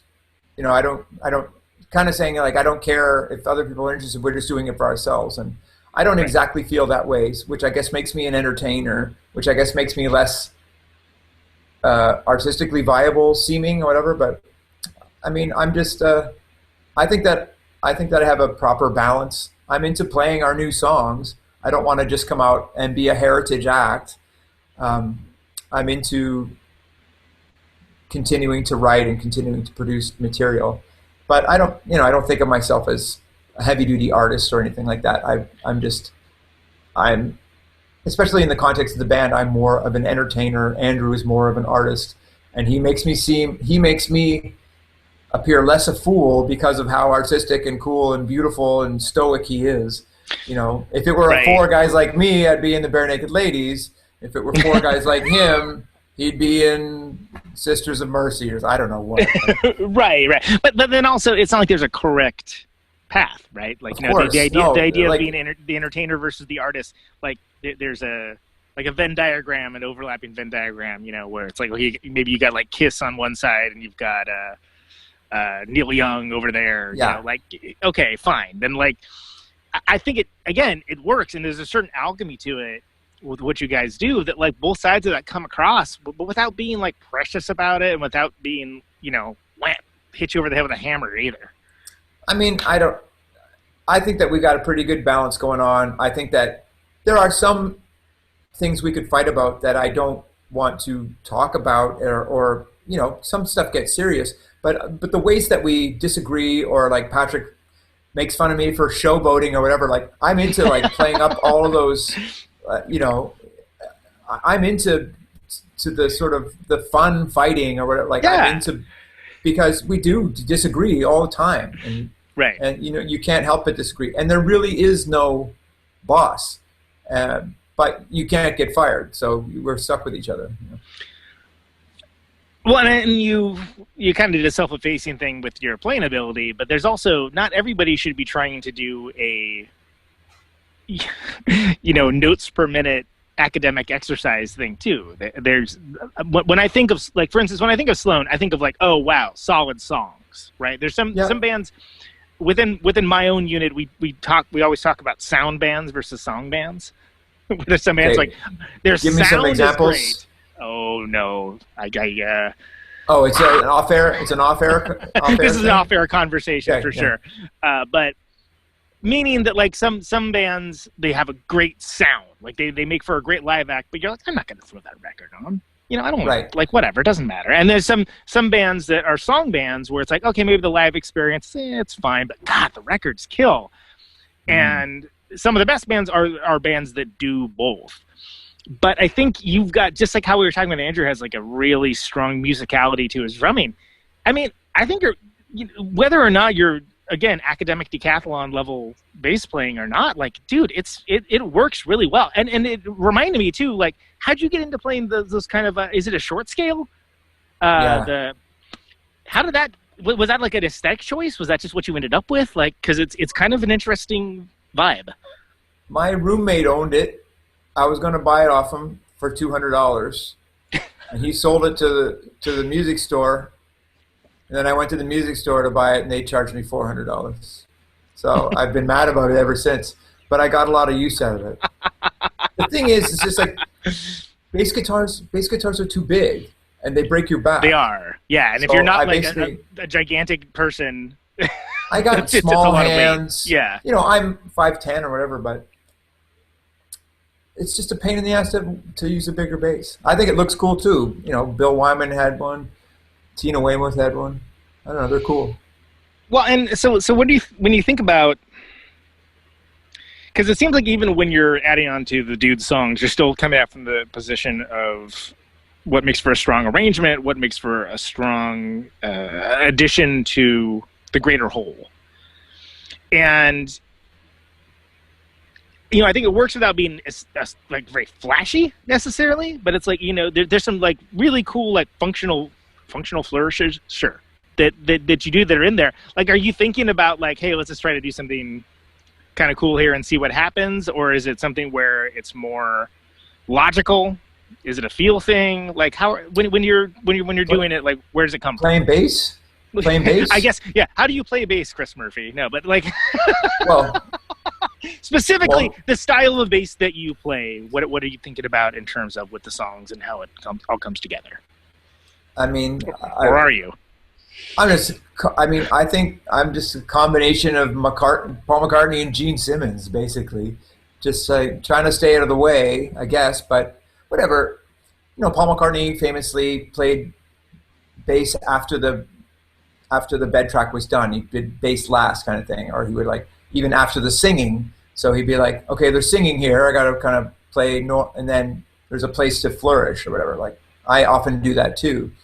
But, you know, like any marriage, like around 1999, Patrick he had it with my bass playing. He's just like, would you just play simpler? Just play the root notes and Yeah, or like, you know, or sometimes he would just do it himself, or he would, Yeah. you know, when we got into computers in like 2001, he's like, yeah, can you play on that? And I'd be like, yeah, you could do this or that. And then I'd come back and he had cut everything out of it. You know, it's just like, you know, he just wants it to be simple, and he just thinks of me as like jerking off all over it kind of thing.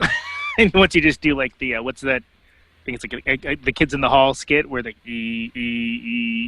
like where the bass players. Do you know what I'm talking about? Is this a? I don't know. I mean, I know a lot of Kids in the Hall. I probably know that one. I can't think. I should know it, I guess, if I'm a bass player. I'll send it to you later. But Jay Ferguson is like, go crazy, like play all over this thing, like. And so he lets me go bananas, and I go bananas on my songs. And Andrew usually plays bass on his songs. So Patrick often gets me to play the bass, but he often wants me to dumb it down from when we did Action Packed again as that seventh record with a lot of rock songs with similar just one chord progression. I don't think I played any bass lines on that record. That was another kind of fun thing to try. I just like kind of did. No, you know, the B-52s used to get called dance music with no bass line or whatever. Like there's a bass, right? It's just like boom, boom, boom, boom. But I think and you got Ricky Wilson going like absolutely nuts, where it's like, where's he go? Like, what is happening right now? But that's like part of what made it so great. And then you get like, I mean, that's the alchemy of that band, right? That they could get away with just making these incredible hooks. You're like, where did that come from? I don't understand where that came from. Oh, I know. Yeah, it was from outer space. I love the B-52s as well. Yeah, they're great. So yeah, whatever. I'm just like, I'm a Beatles fan, basically just trying to do Beatles stuff. But I also just I think Gene Simmons is a cool bass player. You know, Kiss, much maligned band. Gene Simmons, giant asshole. But you know, they were right. Cool. I have a whole thing about Kiss, that Kiss is still being blamed for the failure of the New York Dolls, and so everyone's still mad at them. Right. For taking their act to Middle America. Did you ever see the documentary on the bass player for the New York Dolls? Arthur Kane? Yeah, it's I forget what it's called, but it's a bummer. I don't know if I did. I remember when it came out. Yeah, it's really good, but it was like one of those things where it's like, maybe I did see it. Yeah, drag, depressing. But that said, yeah. Go ahead. Sorry, I didn't mean to. Whatever. Gene Simmons should have died in a car crash or a plane. You know what I mean? I don't want to wish death upon anyone, but like he has, not that. Anyway, I have a. He would be remembered differently if he had followed a certain 76. Path, right? Like if they were all dead in 76, it'd be like they were so great. They're Alice Cooper. It's cool, but they just became so awful. But anyway, I stand behind Kiss. I think they're a great band too. They had a lot of what I think are cool records in a short amount of time. But I really love Kiss. I really love pre-Arena Kiss. Because, you know, Arena Kiss makes sense. Mm-hmm. Kiss in the clubs is like, what the fuck are you guys doing? Like, you guys are the openers.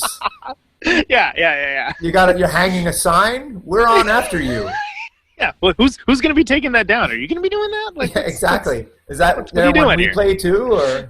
Yeah, like can they put a sheet in front of it or something? Like, it's just like so ballsy and crazy and so much dedication and heart, but you know, but once it was in the stadiums, it was like, okay, big deal.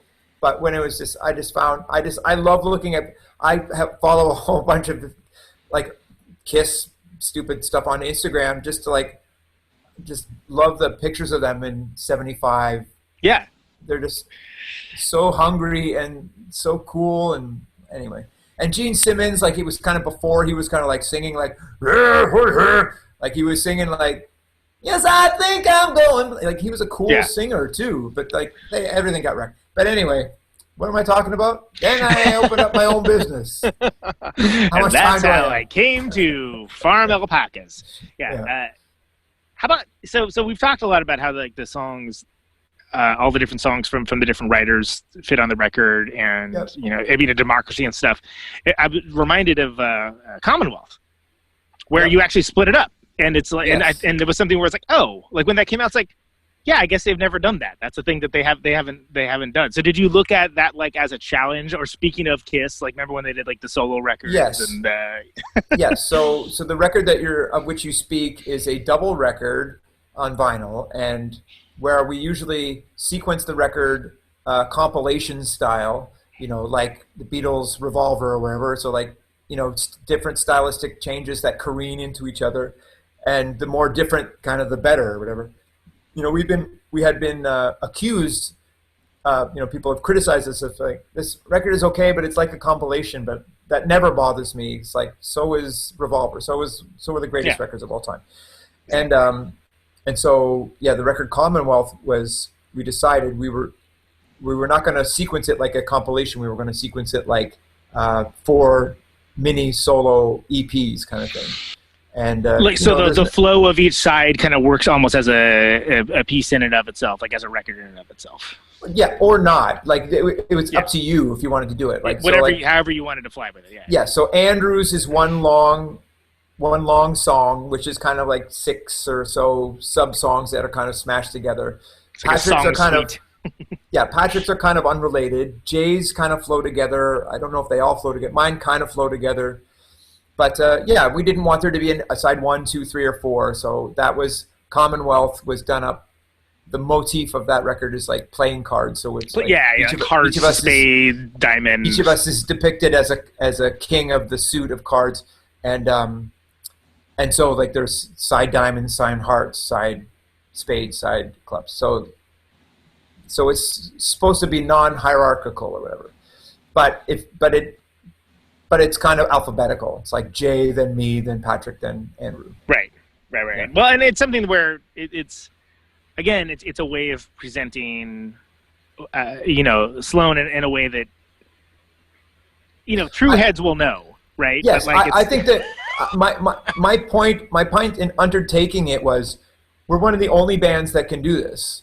Yeah, exactly. It's like, who else is going to do this? Like Sebado, like Queen. But the thing is, like, Freddie Mercury sang all the songs. Like, we're each taking turns singing. Like, I think that we are unique in that aspect. Like, I really think that you can't count a lot of bands that do what we do, and it's hard to keep it together. And so what was my point? So it was fun to think about. Okay, now, because when I'm writing a song, I don't know what's coming before or after it. Sometimes we'll echo each other's song motifs. Okay, that'll come later in the record, but I never want to. We always make it so that I don't follow myself. I'm always sandwiched by the other guys, and it's just always the case. So it was fun to try to come up with, sort of 16, 17 minutes of songs. Like, how am I going to lay this out? Because I have the power to sort of pre-plan it. So that was a fun exercise. But in my mind, we have another double record called Never Hear the End of It. I think it's more successful because it is sequenced like a compilation. And that's one of the things I like about our band is the always changing styles. I like Commonwealth. I think it was a worthwhile project to do, but I don't think it's as good as Never Hear the End of It, whatever, as a comparison. It's almost like the pseudo comp aspect of things kind of plays to the strengths of the band. To a certain degree. I think so. Yeah, I think so.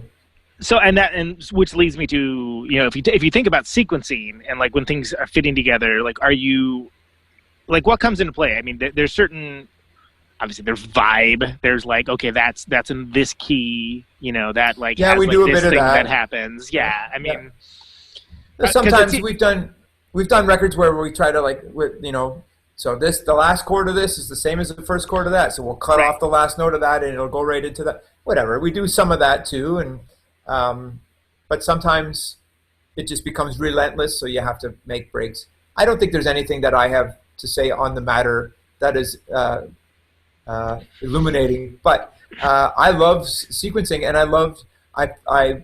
we have 2 double records, and as I say, I prefer doing Never Hear the End of It because it is a compilation style, but it was so much fun to sequence that because we had 30 things to sequence. It's a lot, and then you got to think about, as a listener, you're going to be taking them on a ride and take them in certain places. And and I didn't mean to interrupt, sorry, but like the when people talk about, it plays like a compilation, man, a good compilation is a skill.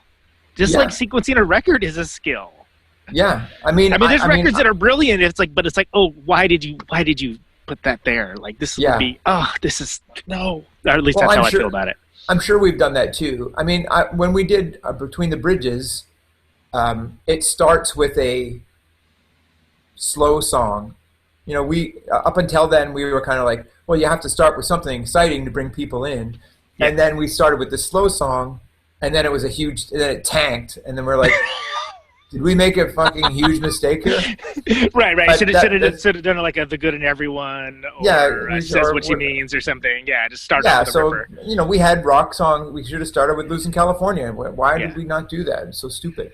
But we were just trying to make the records different than each other. We didn't always want to have the same template.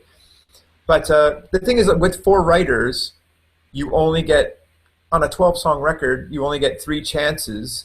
So I would say that, I'm usually trying to come in with 3, not necessarily commercial, but 3 well-crafted, proper songs. But when we did Never Hear the End of It, when I think I have 14 songs on that record, I had song snippets and weirder songs. Yeah. Like, I think it's more, it was, it's almost like your Guided by Voices kind of record, right? Because it's sort of like Everything But the Kitchen Sink. Yeah, well, I think Guided by Voices, what's, on B1000, there are like lots of song snippets, and like they take lots of chances, and that's what's exciting. It's like, like an exciting magazine. Like, oh my God, what's on the next page? It's like it's exciting at every turn. And I guess I think that when you only get 3 chances, they become a little bit conservative. It's like, well, I don't want to put a song experiment that just took me 20 minutes to come up. Like, I want to come up with well-crafted whatever. Anyway, it was fun to do the double records, and I almost wish that we would do double records every time because we have 4 writers. But it's expensive to record for that long and all that kind of stuff. But when you're writing, is it more inspiration or perspiration, or is it some combination of the two? And I think about like Nick Cave, for instance. He talks about how he goes, he like puts on suit and tie optional, puts on shoes, goes on the piano, and bangs it out. And some days there's something there, and some days not so much. Yeah, I would say that mine is. I don't know how to answer within like that sort of, is it perspiration or inspiration? If I ever have the time. So I had kids, and so your time goes way down. But my kids are older now, and so when iPhones started having, like, it used to be that I would sing into my answering machine. Like, I would call my house and sing into my answering machine, and then I would hold a mic by the thing and like record that, like, and so then like a lot of my songs are from answering machines, like, and now with the phone, like with voice memos, like, it's an idea, and then you just piece them together. Like, I'm not a special anything. Like, I need to work to do it. Anything that I'm perceived as good at, it's because I put the time in. Like, I wasn't born with anything. I didn't take piano as a kid. Like, I don't have a sophisticated understanding of music. And when I think about the songs that are like, I love this one too, it's really special, but if I put a capo on and realize like they're all kind of the same, probably. Like, I get sick of myself, which is why I'm glad to be in the band with other people who bring other things to the record. And they can throw you a curveball and something that's unexpected. And egos clash and stuff. Like, I would say that Patrick, when he started out, he was kind of like this wallflower. Then by the 3rd record became, I'm fully invested in this. And then he had a string of, it was all his singles for a couple years there. Yeah. And then I'd be like, hey, Patrick, why don't you? And he's like, I think I know what I'm doing, dude. Like, get lost. Right. I was like, oh, okay, right, whatever. Cream and 2 sugars, Mr. Penguin. But totally. But he found his voice and found his place in the band and found what works for him. Yeah, and probably felt for a couple of records under the thumb of, like, he used to refer to Jay and me as the alt Gestapo, because they're always like, you can't do that. You can't do that. Right. You had all the rules that thou shalt not. We fought, all of the trappings of the rules of punk and indie rock and college radio, and everybody's a sellout, or a lot of rules. Which is for and I always have to give the caveat for the younger listeners, that used to be a big thing that, especially in the 90s, people talked about a lot. But you don't think that I know that music gets used a lot more in ads and stuff like that. That would have been at one point abhorrent. But don't you think that credibility and the suggestion is that, like, people don't understand what selling out is anymore? That's kind of what you're saying? I'm speaking somewhat facetiously, but I think the younger listeners. I know what you mean. I'm not. It's not like I've been under I'm asking you to. Well, Chris, let me explain it to you. What happened? Like, where? I feel like there's less of a like, it was an all-encompassing part of the conversation in the 90s, and I feel like it's less just by nature of how everything operates now. It's less in the conversation in that same way, and I think something that is insincere or kind of a, you invoked the minimum earlier, as Mike Watt would say, mersh about things. Like, I think that still shines through and people can smell it a mile away, but I think it hits differently when it's in a modern context, it hits differently than it did. I guess I'm saying stuff is different now than it used to be. I don't know what I'm saying. Like it's, Yeah. but it's. No, I do. It was a different vibe in the 90s. It was especially when the majors kind of decided, oh, we can just manufacture our own alt bands, right? Mhm. So you have these like Right. ostensible boy bands put together that are Right. going down the circuit along with other bands that had like lived it and breathed it and Right, but created the archetype.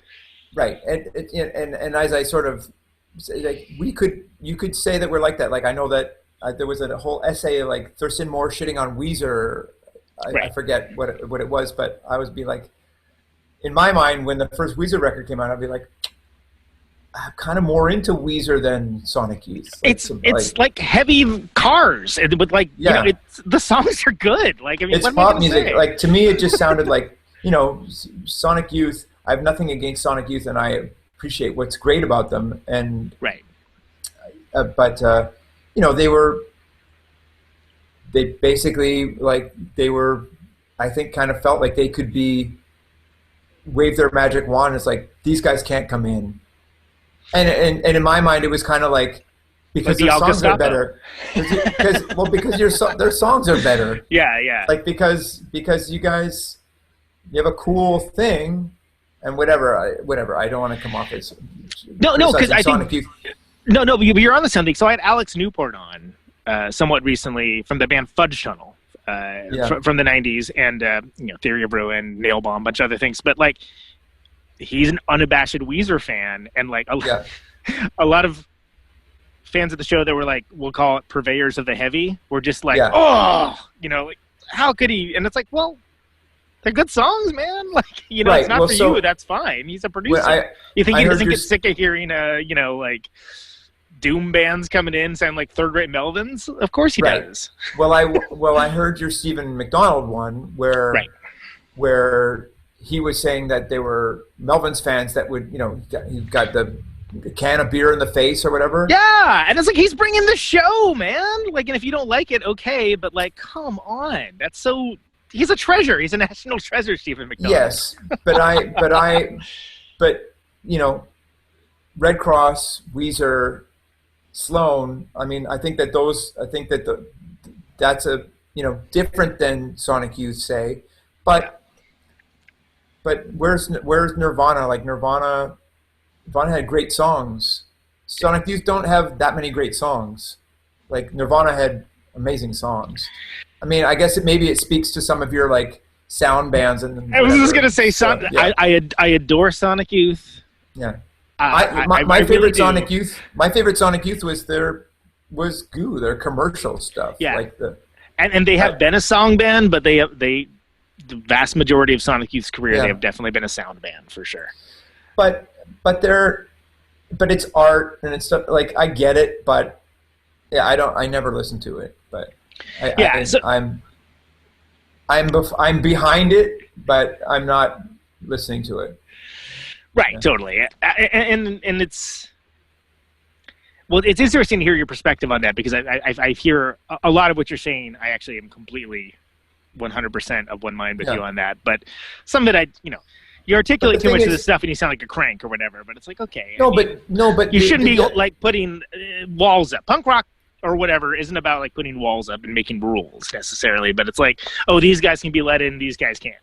Yes, but the flip side of people don't know about paying dues or people don't know about selling out anymore. It's like maybe, but at the same time, maybe it could be framed as people don't have a couple of people like Sonic Youth. I don't mean to hold it against them, saying who can play and who can't.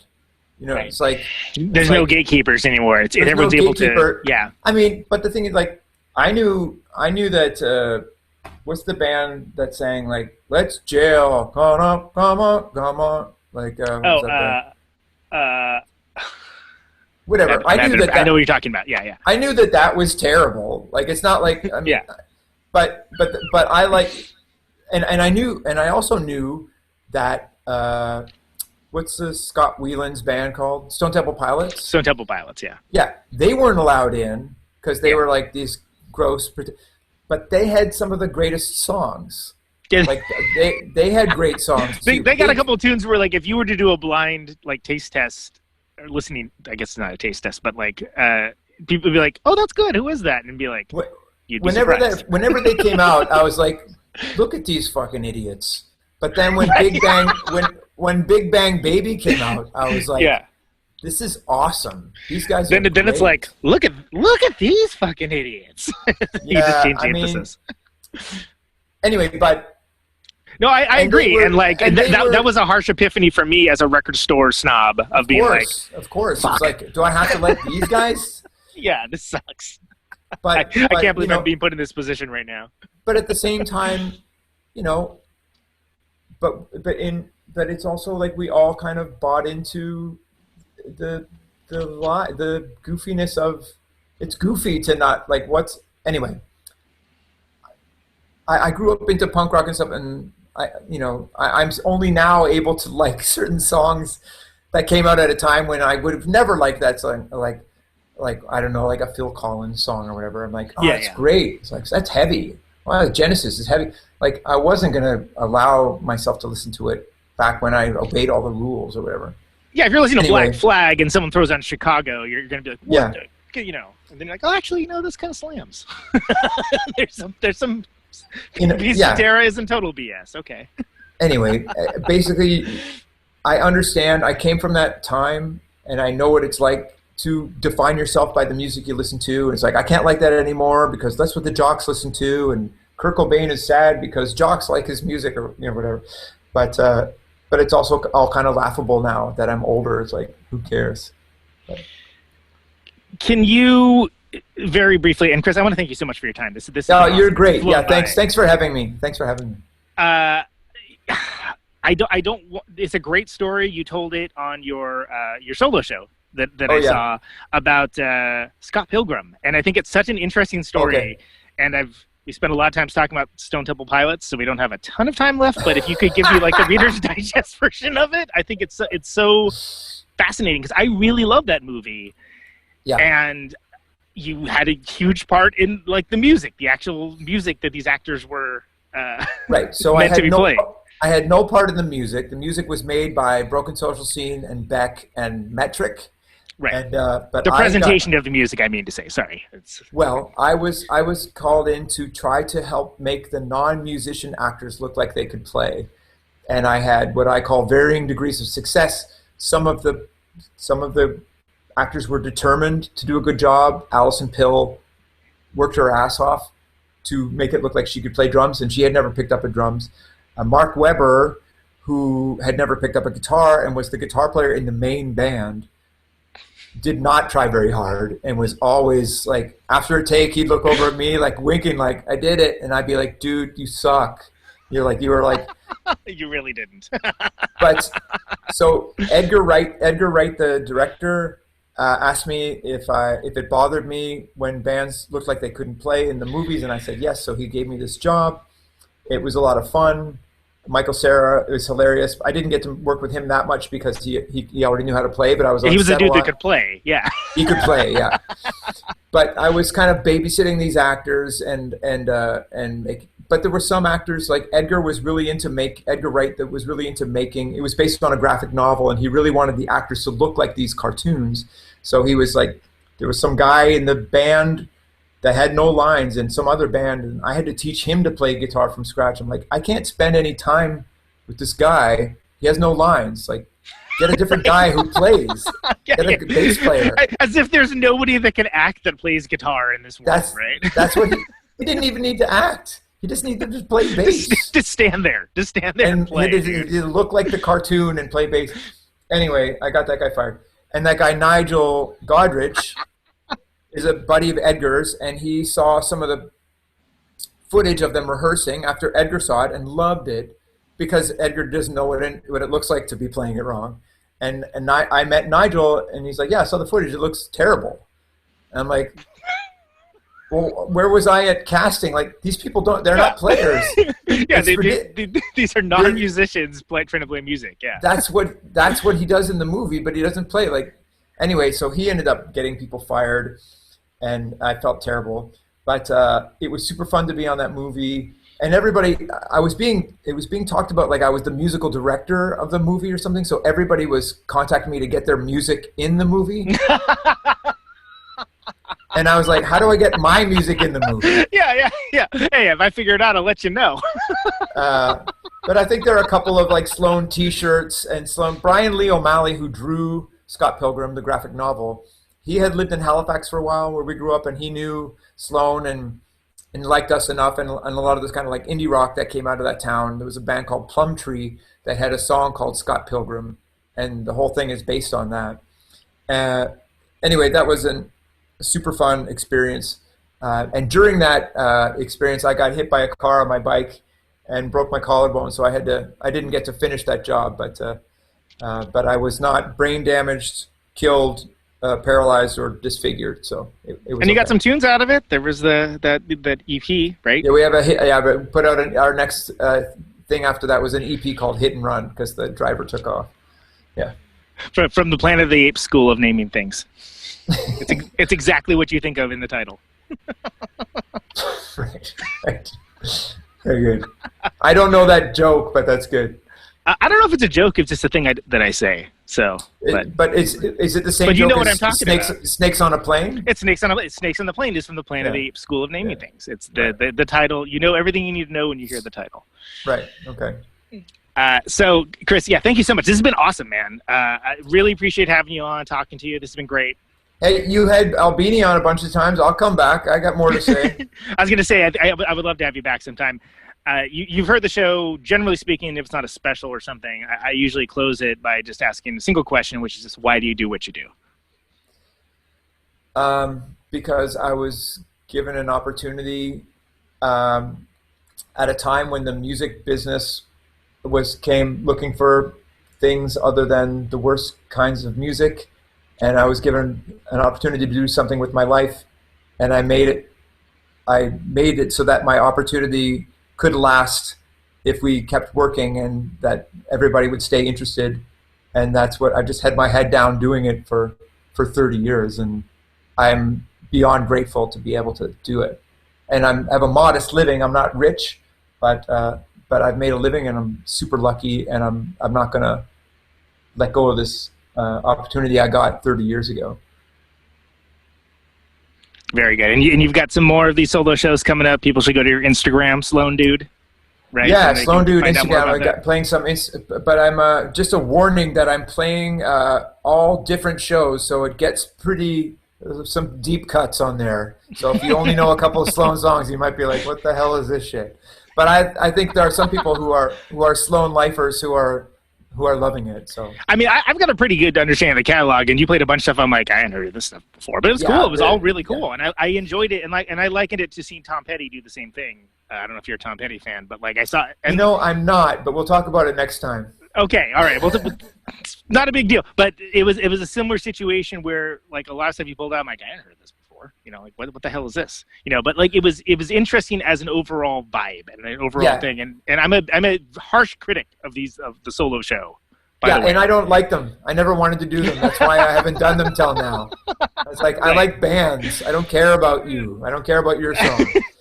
Anyway, so it's sort of against my own thing that I'm doing it, but it's sort of out of necessity, and it's something I kind of always secretly wanted to do. So it's super fun. And I just while I can't expand on my Tom Petty thing, I have nothing against him. If anybody's like, what, Tom Petty is the greatest, nicest guy, he is. So we'll talk. If you ever talk to me again, I'll expand on how I don't like Americana.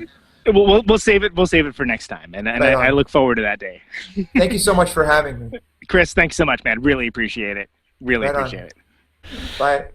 There he goes. Mr. Chris Murphy. All right, down to it. Yeah.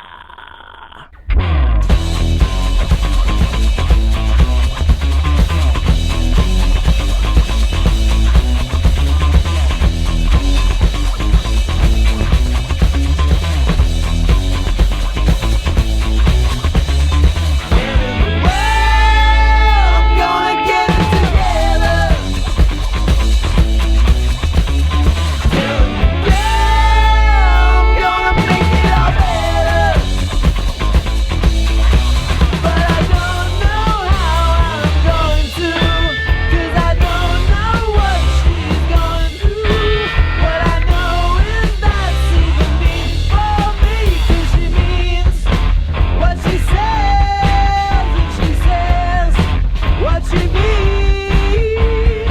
What is the word? It's like you don't even know me. Haven't you heard? This sort of thing is below me. But I don't know what I'll still do. Have you got another jump I can hook through? Now I don't know if that's even meant for me, 'cause she means what she says, and she says what she means when she says that I mean. Does she mean what she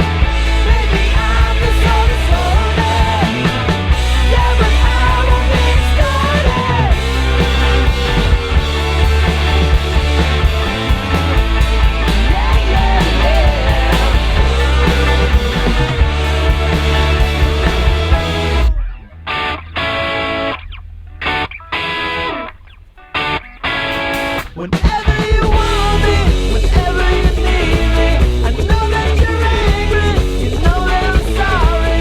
But this situation has come back to haunt me.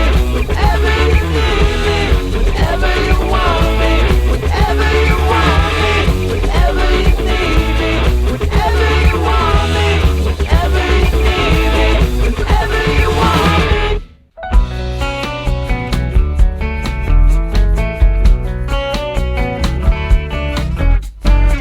Matters at hand need to be addressed, but you and I need to take a rest to leave the lines open for the ones with information and not for father sons. You couldn't listen to someone else. You thought you tackled this one yourself, but as you spoke, did it not occur? There could be someone to whom you could differ. When it's important and you're not familiarized, silence trumps lies.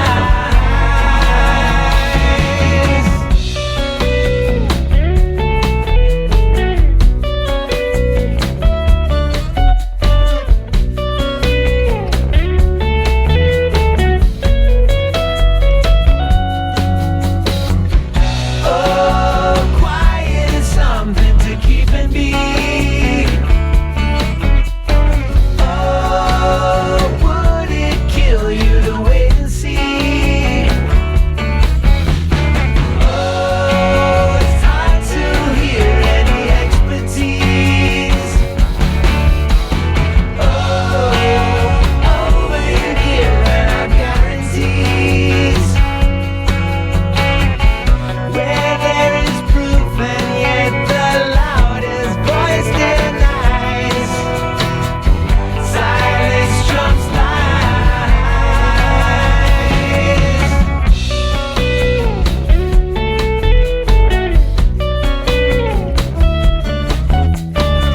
Nothing was known but so much was said. Once again and over your head, but words still came fast and furious. You've never been accused of being curious. Put your pride and vanity away. Tomorrow could be way worse than today. So stop saying the things you can't unsay.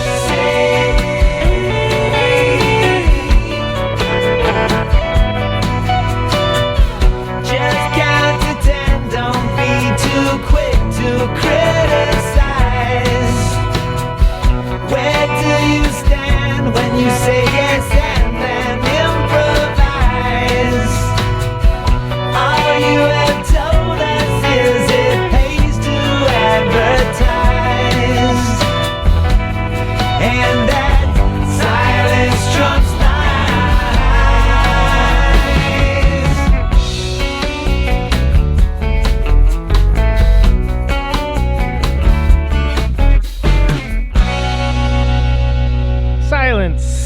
trumps lies. The song I completely forgot to talk about. That those guys, Sloan, by the way, that is Sloan that is playing that tune. Fucking awesome single. Completely forgot to talk about that. 100% forgot to talk about that. Dumb. And before that, of course, She Says What She Means. One of the finest first songs on a record ever?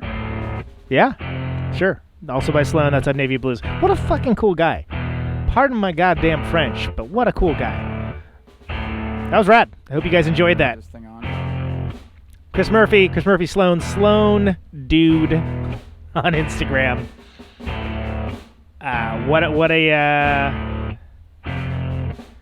What an incredible musical life that guy's had. I'd love to have him on again sometime. Hint, hint, hint.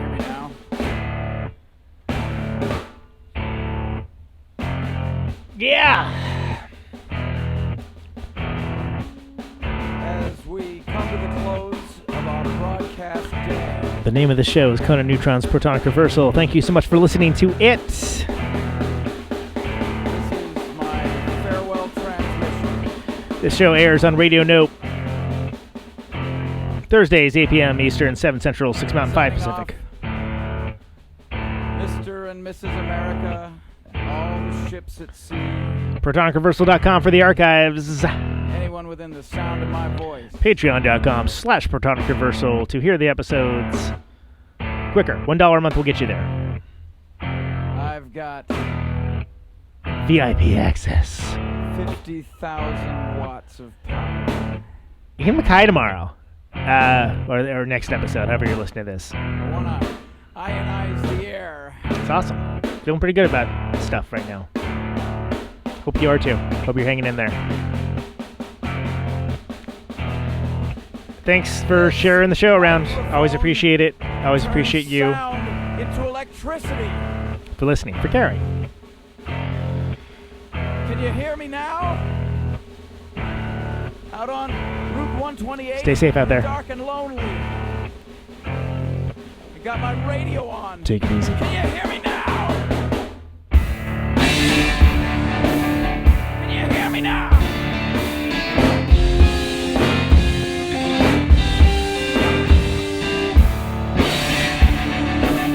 Can you hear me now?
Welcome to my top 10.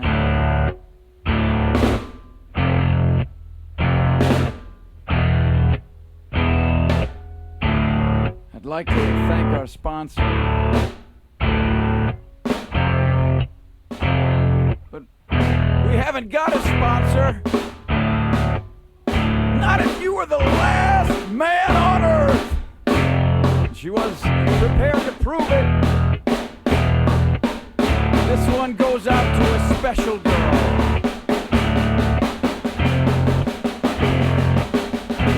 But there is no special girl!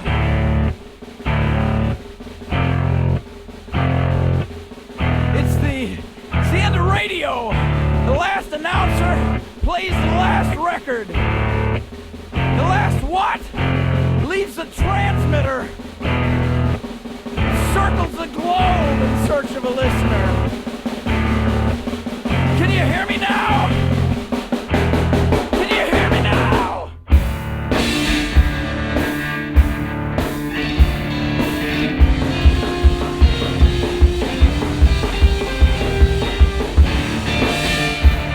Can you hear me now?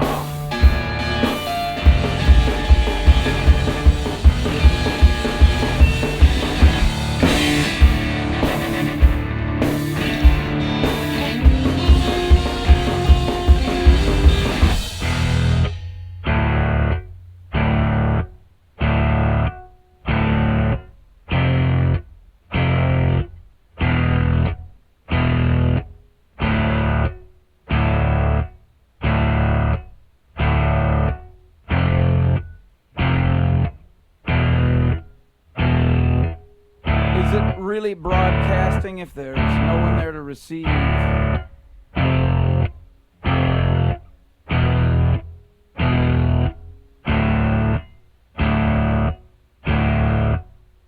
the end of radio.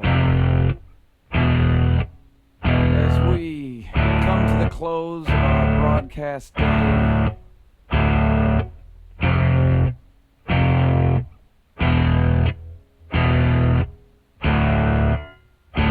got my radio on.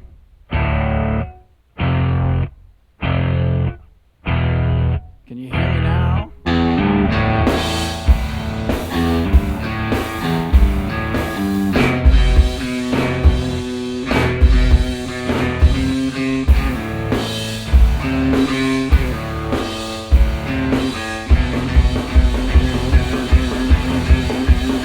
hear me now? Can you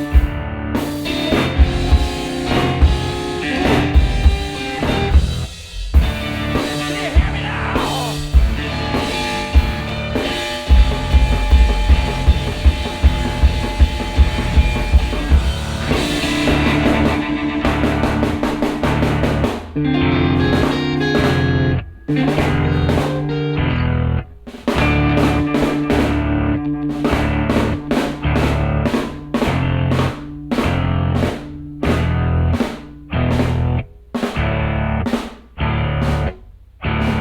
This is a test! If this had been a real emergency, hey! This is a real goddamn emergency!